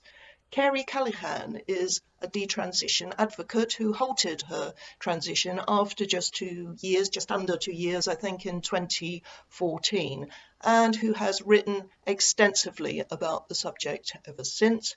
She says that the majority of detransitioners she knows of do not seek medical professional help when detransitioning, so there is no record of their having done so.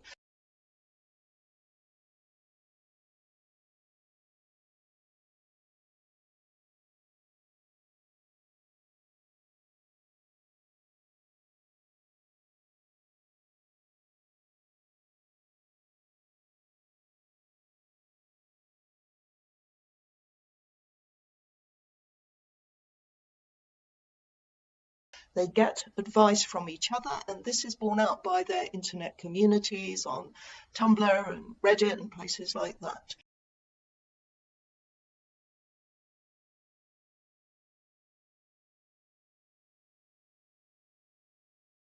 The Reddit Detransitioners Forum, or subreddit as it's called, now has well over 16,000 members.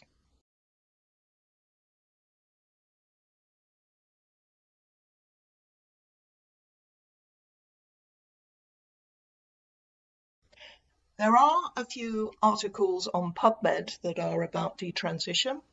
This one says detransition is a growing phenomenon that implies clinical, psychological, and social issues. Inadequate evaluation and use of medicalization as the only means to improve gender dysphoria may lead to later detransition in some teenagers. You don't say.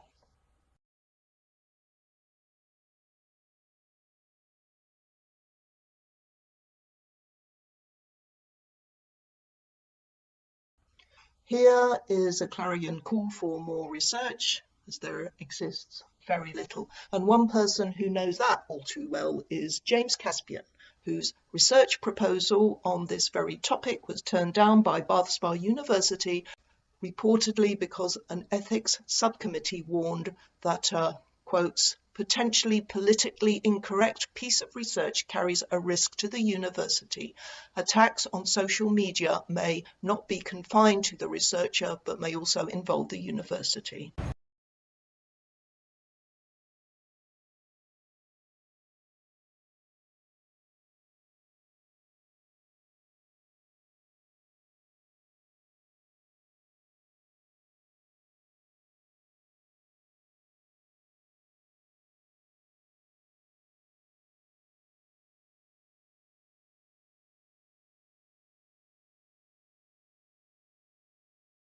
The university said, oh, no, you can't do the research because the university might be criticised and that would be unacceptable, and they said it is better not to offend people.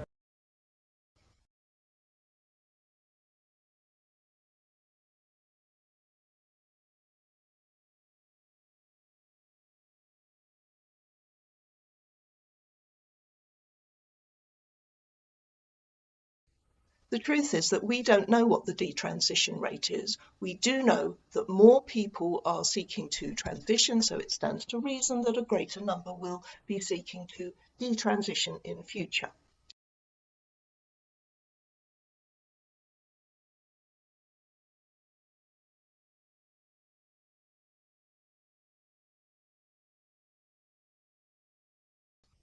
By the way, on my website at peaktrans.org, there is a page full of links to articles and personal stories about detransition and regret. And funnily enough, it is by far the most viewed page on my website. Nearly everyone arrives there from searching detransition on Google or other search engines.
Did you also know that in a study of over 2,000 people in the UK, over 83% of people said that they regretted plastic surgery? 83%! That's significantly higher than the 0.5% who detransition. Does that mean we should stop people from getting plastic surgery then?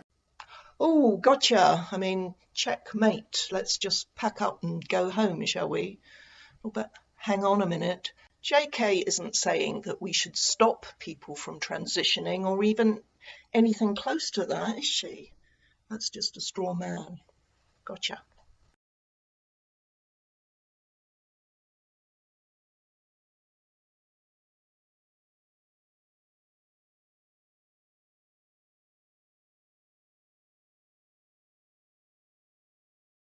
She finishes here by saying that some decide to transition after realising that they're same-sex attracted and that their transition was driven by homophobia.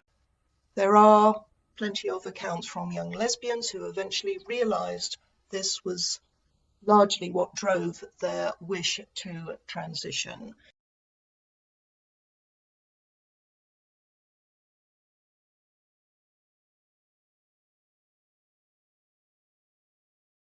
In the Times last year, 5 clinicians who had resigned from the Gender Identity Development Service as a matter of conscience said, "It feels like conversion therapy for gay children." I frequently had cases where people started identifying as trans after months of horrendous bullying for being gay. Young lesbians considered at the bottom of the heap suddenly found they were really popular when they said they were trans. We heard a lot of homophobia, which we felt nobody was challenging. A lot of the girls would come in and say, "I'm not a lesbian. I fell in love with my best girlfriend, but then I went online and realized I'm not a lesbian, I'm a boy." Phew.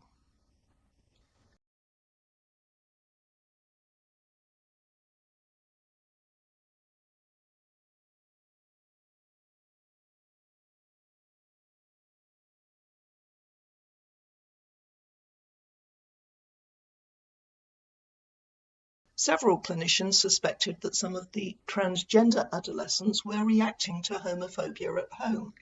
For some families, it was easier to say, "This is a medical problem, here's my child, please fix them," than dealing with a young gay kid.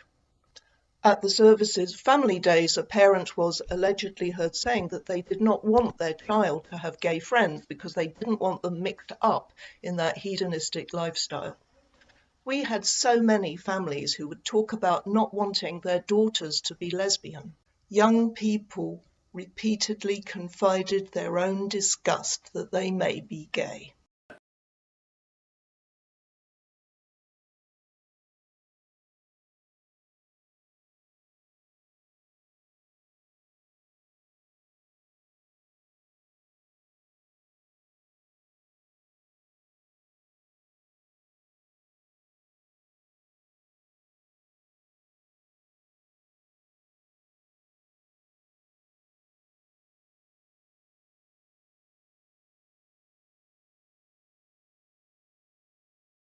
We've already addressed that there is more significant transphobia than homophobia. Not in Iran, mate. But what possible bearing does the observation that there is more transphobia than homophobia have on the fact that it is indeed homophobia that is driving some young people's transition? Look up fallacies of irrelevance. This one is what's known as a red herring.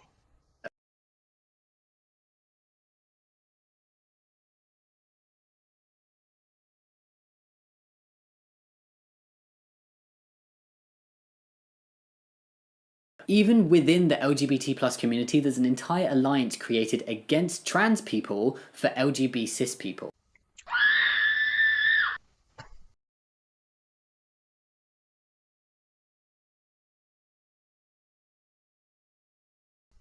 Why is it that everyone who just wants something for themselves, something that doesn't prioritise trans people's feelings and needs and rights over their own, has to be called anti-trans? Don't be so pathetic.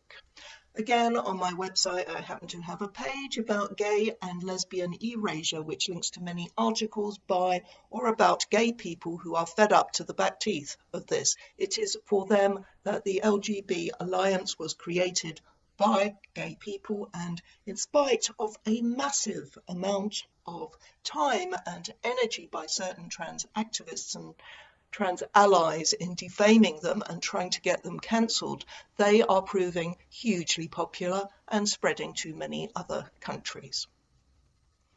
It's an initiative that started here in the UK, and another reason I'm so proud of everyone involved in the fight back in this country against pseudo-fascists that don't think gay people should have their own organisation.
J.K. Rowling goes on to say that autistic girls are overrepresented. It's a very low blow and somewhat ableist to imply that people with autism can't be knowledgeable on their own identity.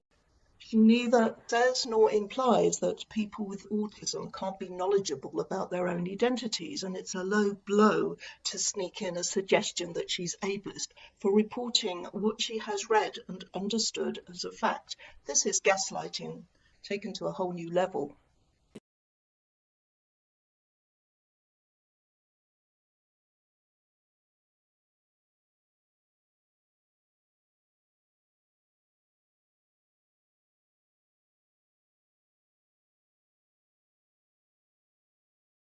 She again also didn't cite this and is seeming to try to imply that maybe autistic people transition more. I don't know.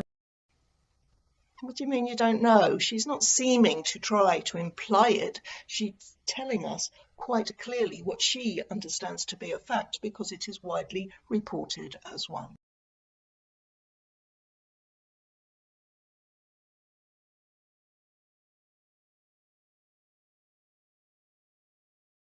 The paper I cited about GIDS states that about 35% of referred young people present with moderate to severe autistic traits.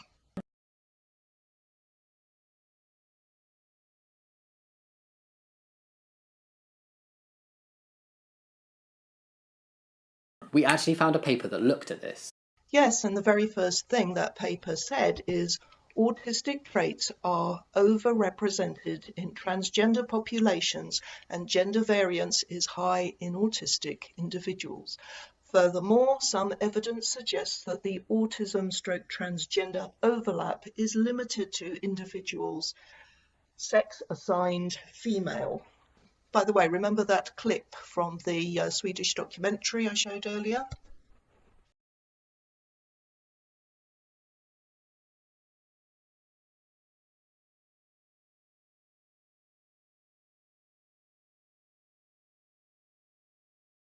In conclusion, suggesting that J.K. Rowling is ableist is uncalled for and reflects very poorly on the pair of them.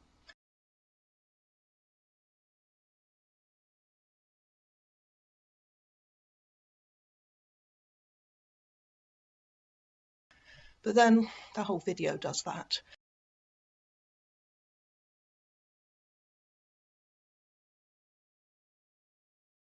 As we've seen in this part of my response to it, Jamie and Shaba make a number of assertions and give the impression that they are supported by scientific studies when they're not.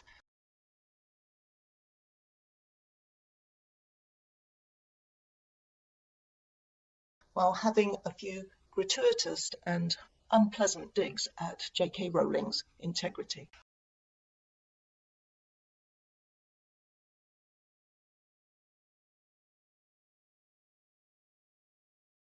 I'll be back soon to tie up a few loose ends on the fourth and final part of this response. Thanks for watching. Bye.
Hi everyone, I'm Maria McLachlan and welcome to the fourth and final part of my response to Jamie and Shaba's attack on J.K. Rowling.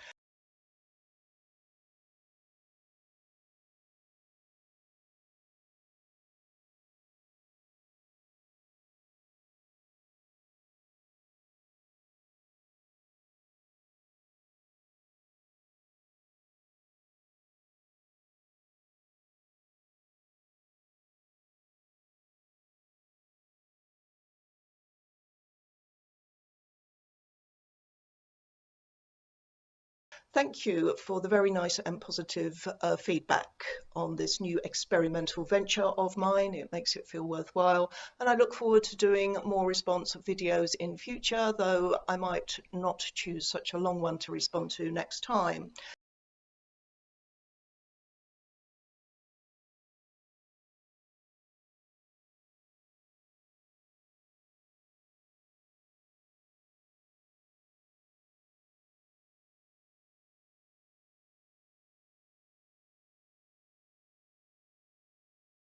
If you are able to, please do share my videos on Twitter, Facebook, Spinster, wherever.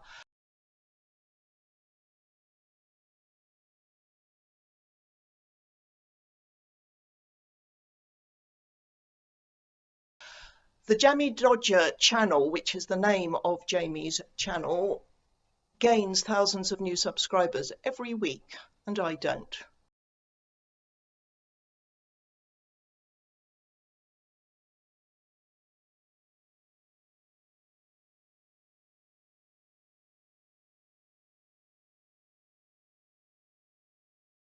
But that's okay, I'm not bitter. And to be fair, Their channel has been going for about 9 years now, and I only started seriously this year, so I guess anything can happen.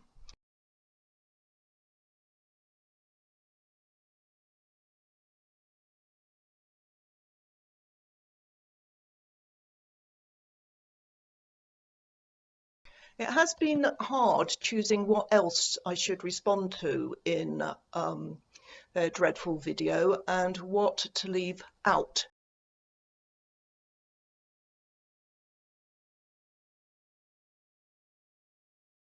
They do come out with several of the awful arguments that I have already covered in my series on transgender ideology, and I really can't be bothered to revisit them here.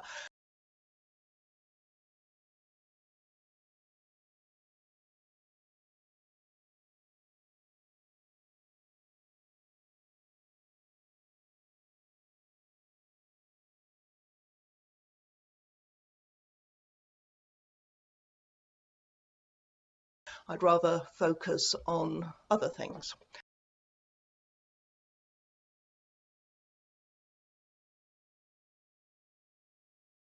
Firstly, I want to reiterate a point that I made about trans people. In their introduction, they say this. In this case, there's a gender critical perspective that Rowling supports here, and there's a trans community's perspective. So they called it a gender critical perspective there, but throughout their video, they tend to use the more nasty sounding term trans exclusionist.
And as I said in my first video, they talk about the trans community's perspective as if there is only one perspective, as if all trans people think the same, which is not the case.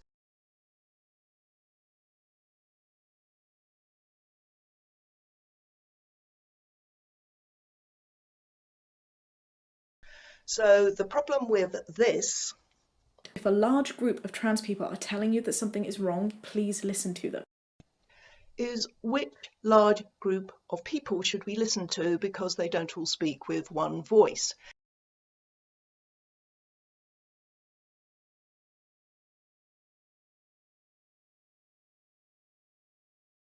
Here's an idea.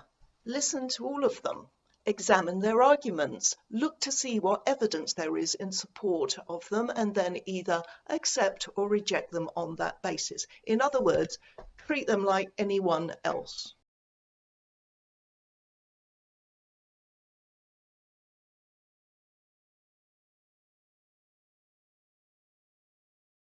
I will never stop saying this, but arguments stand or fall on their own merits.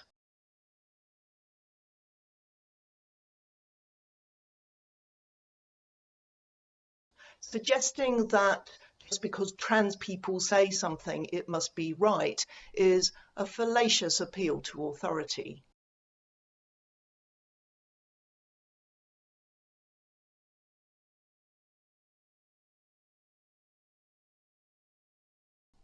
Trans people have written articles in national journals, they've made videos, appeared on TV, or just tweeted in support of J.K. Rowling.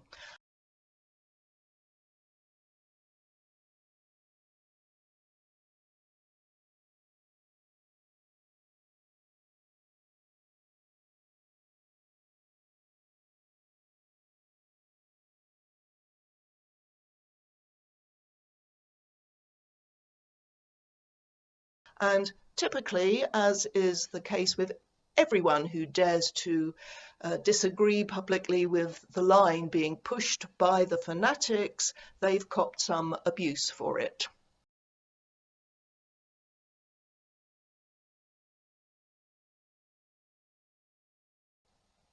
As I also said in the first video, Jamie and Shaba do condemn the abuse meted out by trans activists, but they don't do themselves any favours, and I'll say more about that in this video.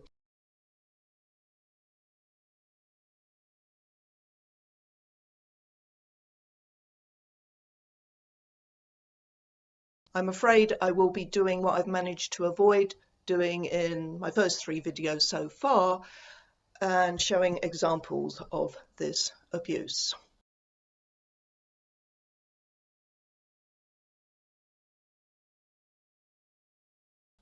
We'll start here.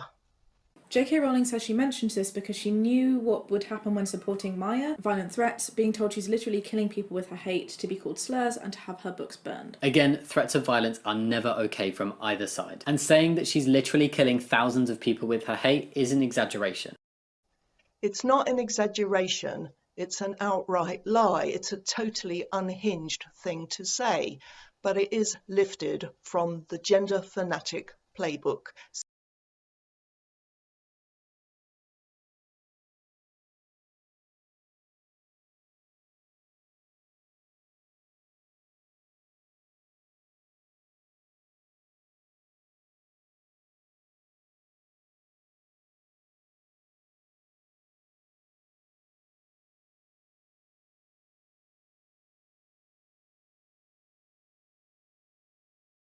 Similar is said about me. I wonder how many people my words have killed.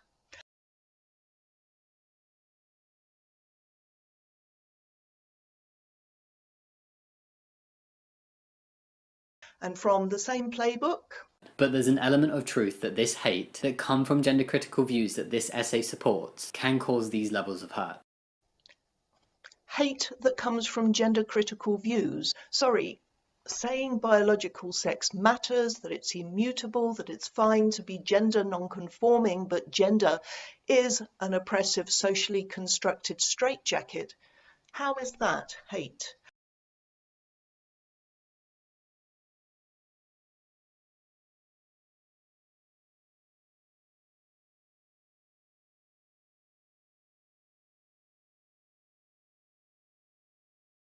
And what are these levels of hurt that can be spoken about in the same sentence as literally killing thousands of people?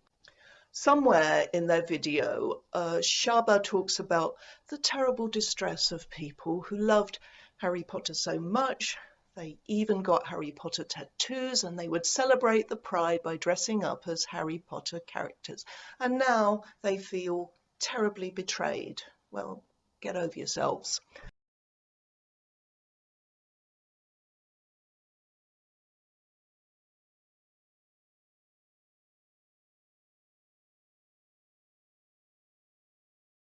Remember, J.K. Rowling's essay is already being used as a way to justify the restriction of trans rights. And the evidence is a headline from the reputable, scholarly, and totally unbiased journal Pink News. Okay, let's have a look. Republican Senator James Lankford blocked Senate consideration of the Equality Act and LGBTQ Civil Rights Bill.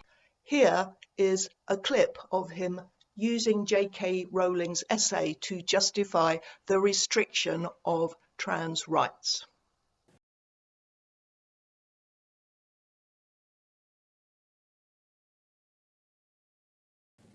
Come on, let's work together.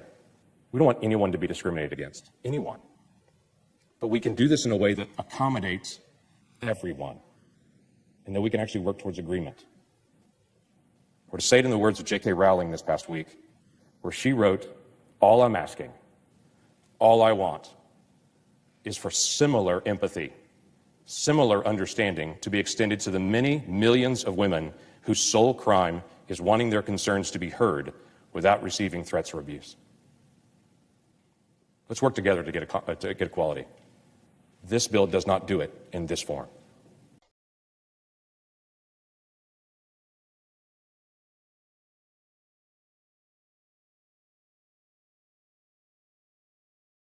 So he quotes the very last sentence in JK's essay about women wanting to be heard without being abused. And JK is at fault for writing such terrible, hateful and transphobic words in the first place. Women wanting to be heard, how dare we?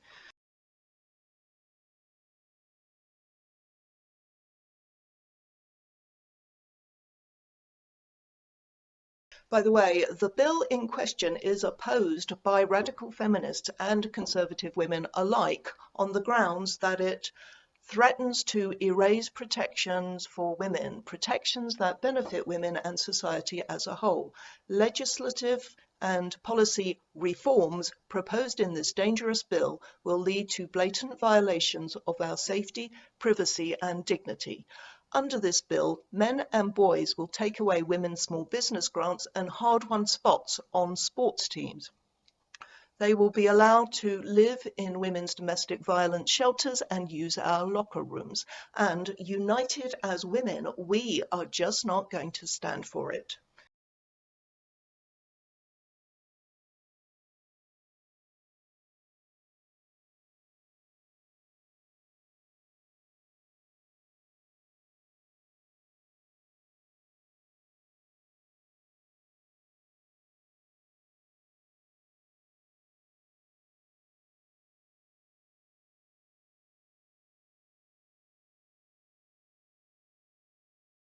In other words, what Jamie calls the restriction of trans rights is keeping rights to the level that they are at, rather than extending them so that they start negatively impacting on women's rights.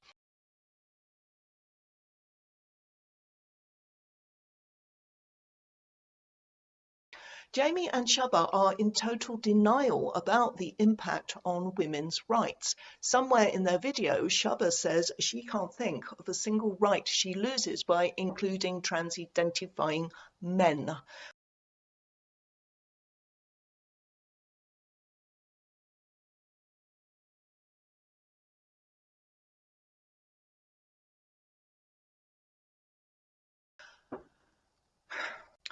This is an extraordinary admission. To anyone similarly struggling to think of what possible way that going along with the lie that males can be women can hurt women, I would suggest removing the blinkers and paying a visit to my website at peaktrans.org. Check out the pages on sports, on sex-segregated spaces, on crime, prisons, erasure, where you will find thousands of links to articles that might aid your comprehension.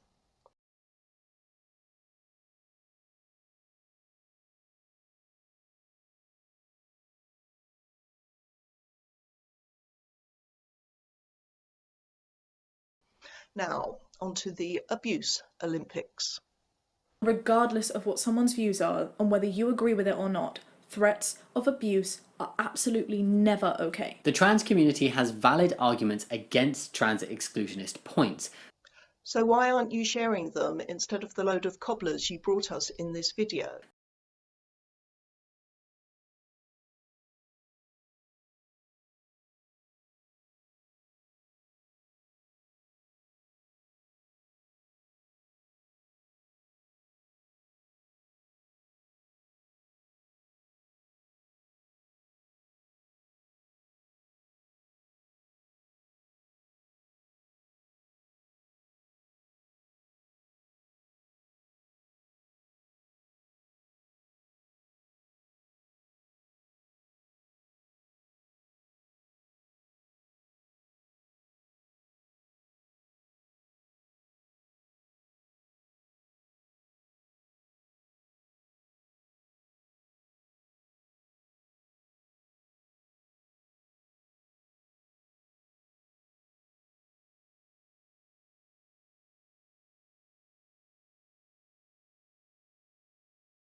But threats really weaken this.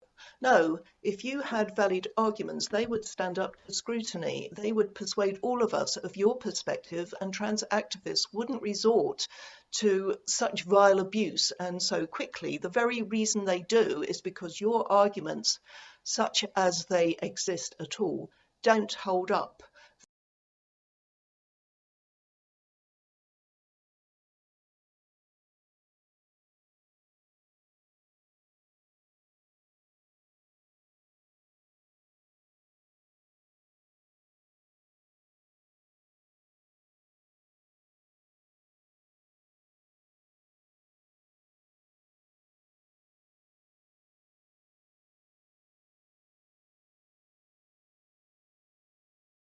Those who accept them do so because they either suspend their ability to think critically or they don't have that ability in the first place.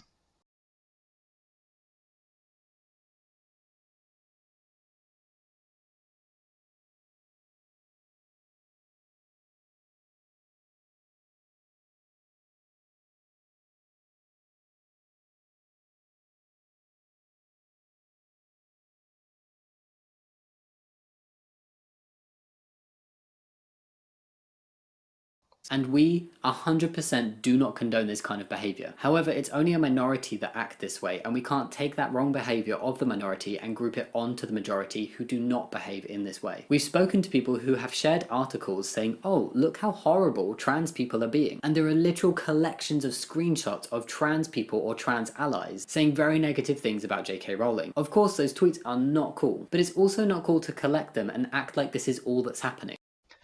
No, we certainly shouldn't act like that is all that's happening. Let's not forget the people trying to get JK cancelled as an author. That worked out well.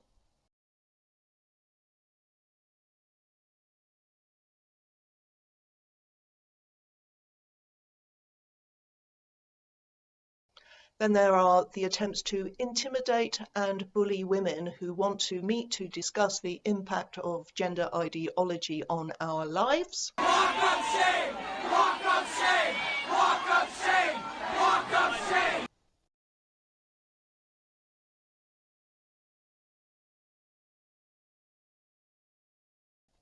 Sportswomen being displaced and treated by men who claim to be women.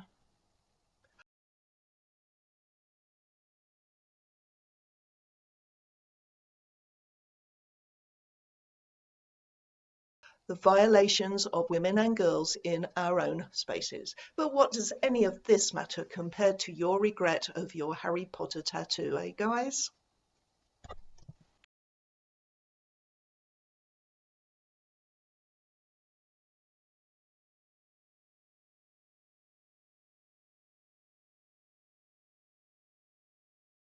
However, in addition to raising awareness of all those things, it is cool to have collections of tweets saying very negative things, which has got to be the biggest understatement ever, about J.K. Rowling or about feminists generally, because of what they reveal about some trans people.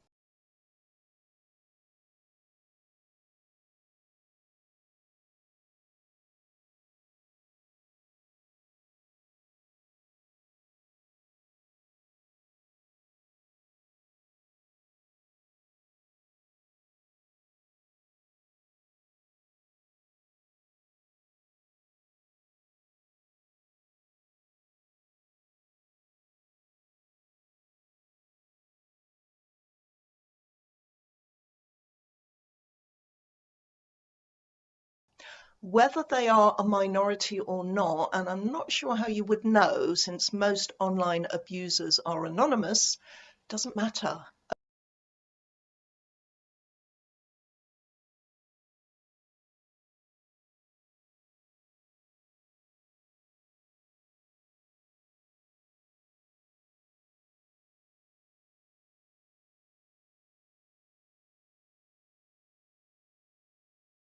Only a minority of men abuse women in real life, but because some do, and we aren't going to know which ones they are, we don't want any of them in our spaces, however they identify.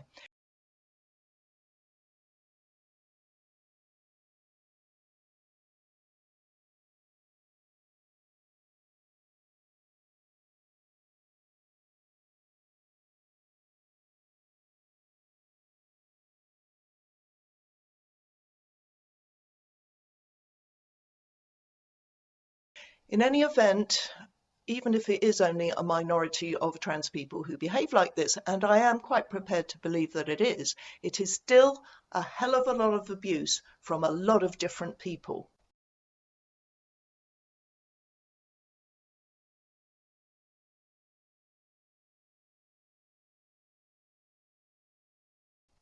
But it is the nature of that abuse that Jamie and Shaba are ignoring when they say this. People on both sides are mean.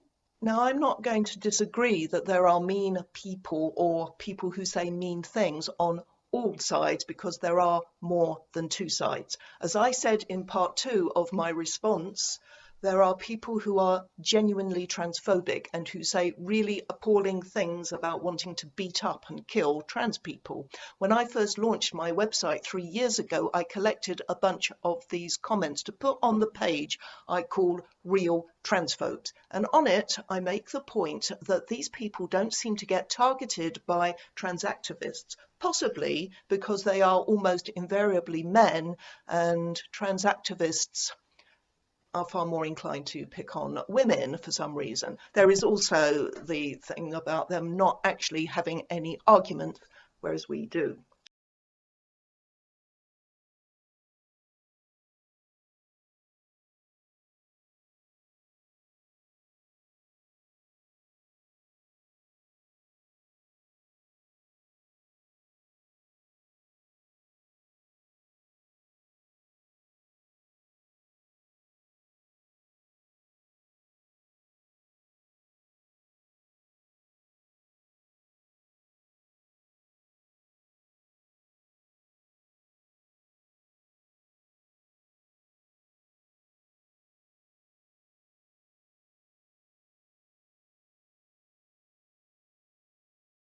Another issue with Jamie and Shaba's use of the term trans exclusionist, it makes all of us who would disagree with them sound the same, even though we are driven by very different concerns. And those of us who are concerned with women's rights do not advocate violence and murder.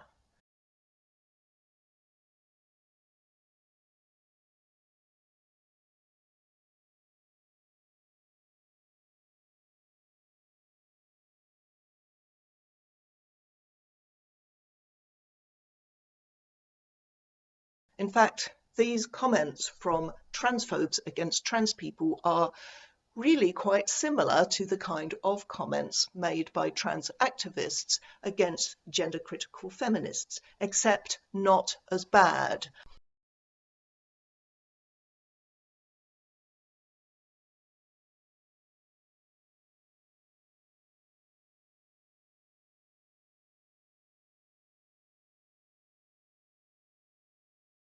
They don't go into as much gruesome detail, but the main thing that's missing are the sexual references, which are a very common feature of trans activist abuse. Take, for example, the screenshot that flashed up on the screen when Jamie was speaking. A closer look at that screenshot reveals it to be a collection in which every single comment involves telling J.K. Rowling to suck a dick.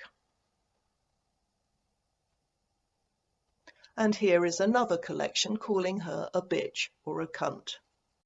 These are, as Shaba might say, a teeny tiny fraction of the disgusting and vicious comments I've seen directed at J.K. Rowling.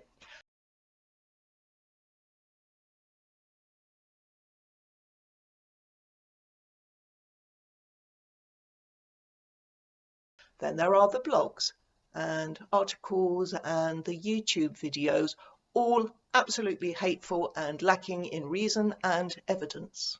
And yet J.K. Rowling gets criticised by Jamie and Shaba for not allowing such people to comment directly on her blog.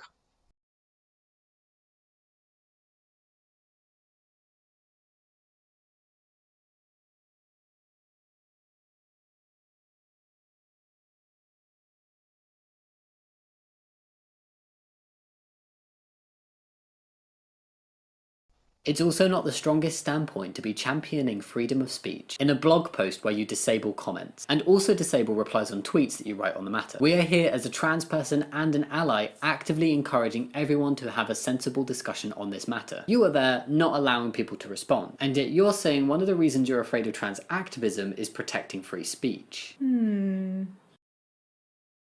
Unbelievable.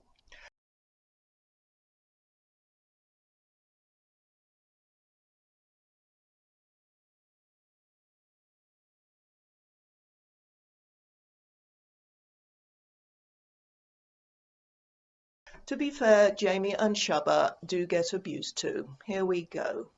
In under 5 minutes, I could collate so many horrific screenshots of what trans exclusionists have said to Jamie. He receives these every single day. He's been called so many things. Delusional, an idiot, a f***ing freak, a fuckhead, a freak show, a f***ing pretend dress-up person, batshit crazy, insane, a human that ruins America. I receive it too. I receive verbal sexual assault threats from men for just being with a trans guy, and this is as a cis woman. A dick, a dishonest, misogynistic, homophobic twerp. Neither of these sides are innocent.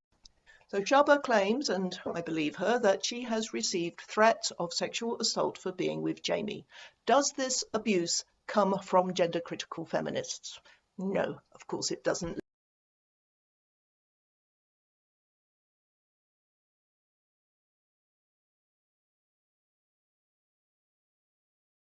Lesbians in particular routinely get this kind of abuse, and I'll wager it comes from the same kind of men who say they want to kill trans people.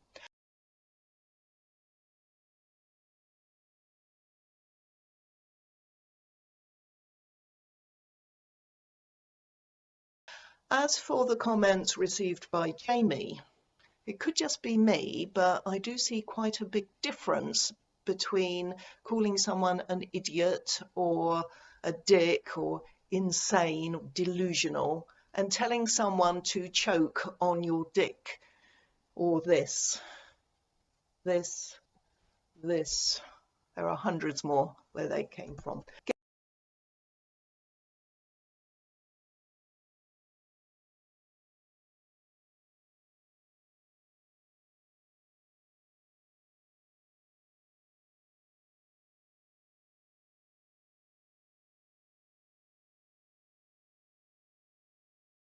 Getting called words to the effect of "you're stupid" or "crazy" is an occupational hazard of speaking out on a controversial topic. I get called all those and much worse, whatever topic I've ever spoken out on, but the stuff from trans activists is far, far worse than anything I've ever seen.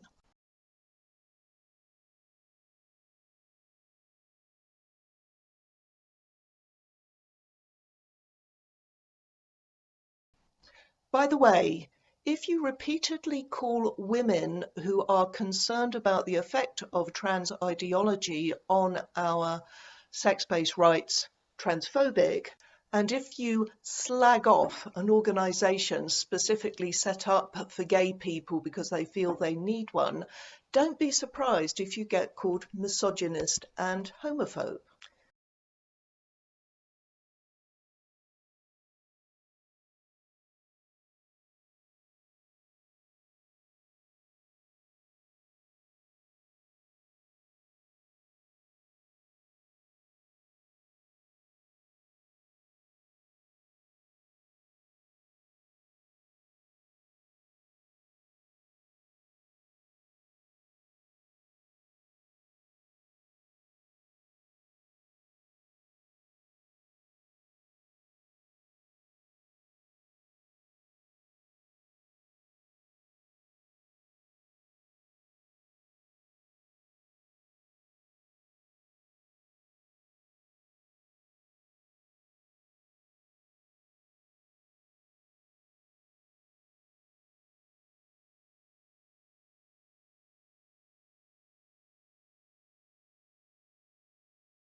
Now, I'm not saying these petty insults directed at Jamie aren't unkind, and to call a trans person a freak seems unnecessarily cruel to me, but these aren't threats. These do not reveal a desire to sexually abuse and kill anyone.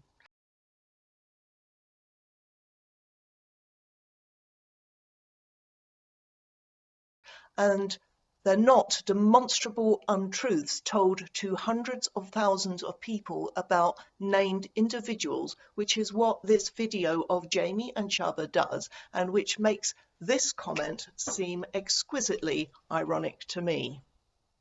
Freedom of speech is not freedom of consequence. Use your freedom of speech, sure, but if you use it to lie about trans people and to generate fear, you're gonna get called out for it. Right back at you, except that in your case it is more hate than fear that your video is intended to generate.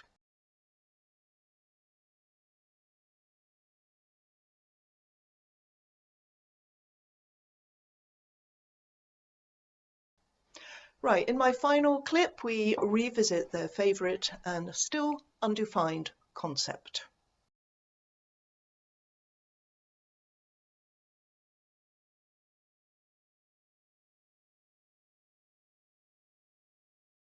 And regardless, if you said the gender identity doesn't exist and someone calls you a bad word, you're still saying the gender identity doesn't exist. Well, actually, if we say that women are adult human female, that biology matters, that being a woman isn't a subjective feeling or idea,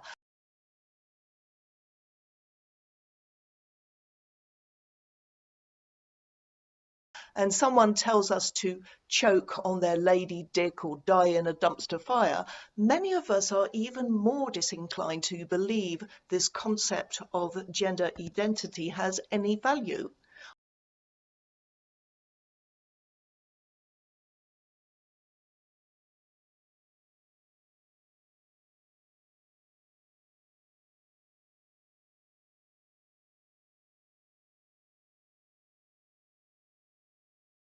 Why would someone who claims to know they're a woman up here even think of saying something like that to a woman?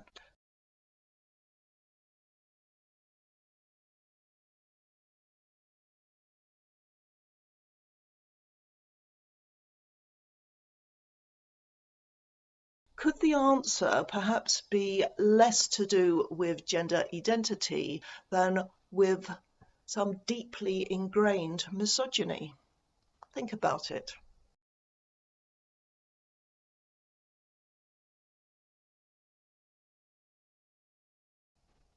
Right, that's all from me on this particular video. I hope to be back soon with something else. Thanks for watching. Bye.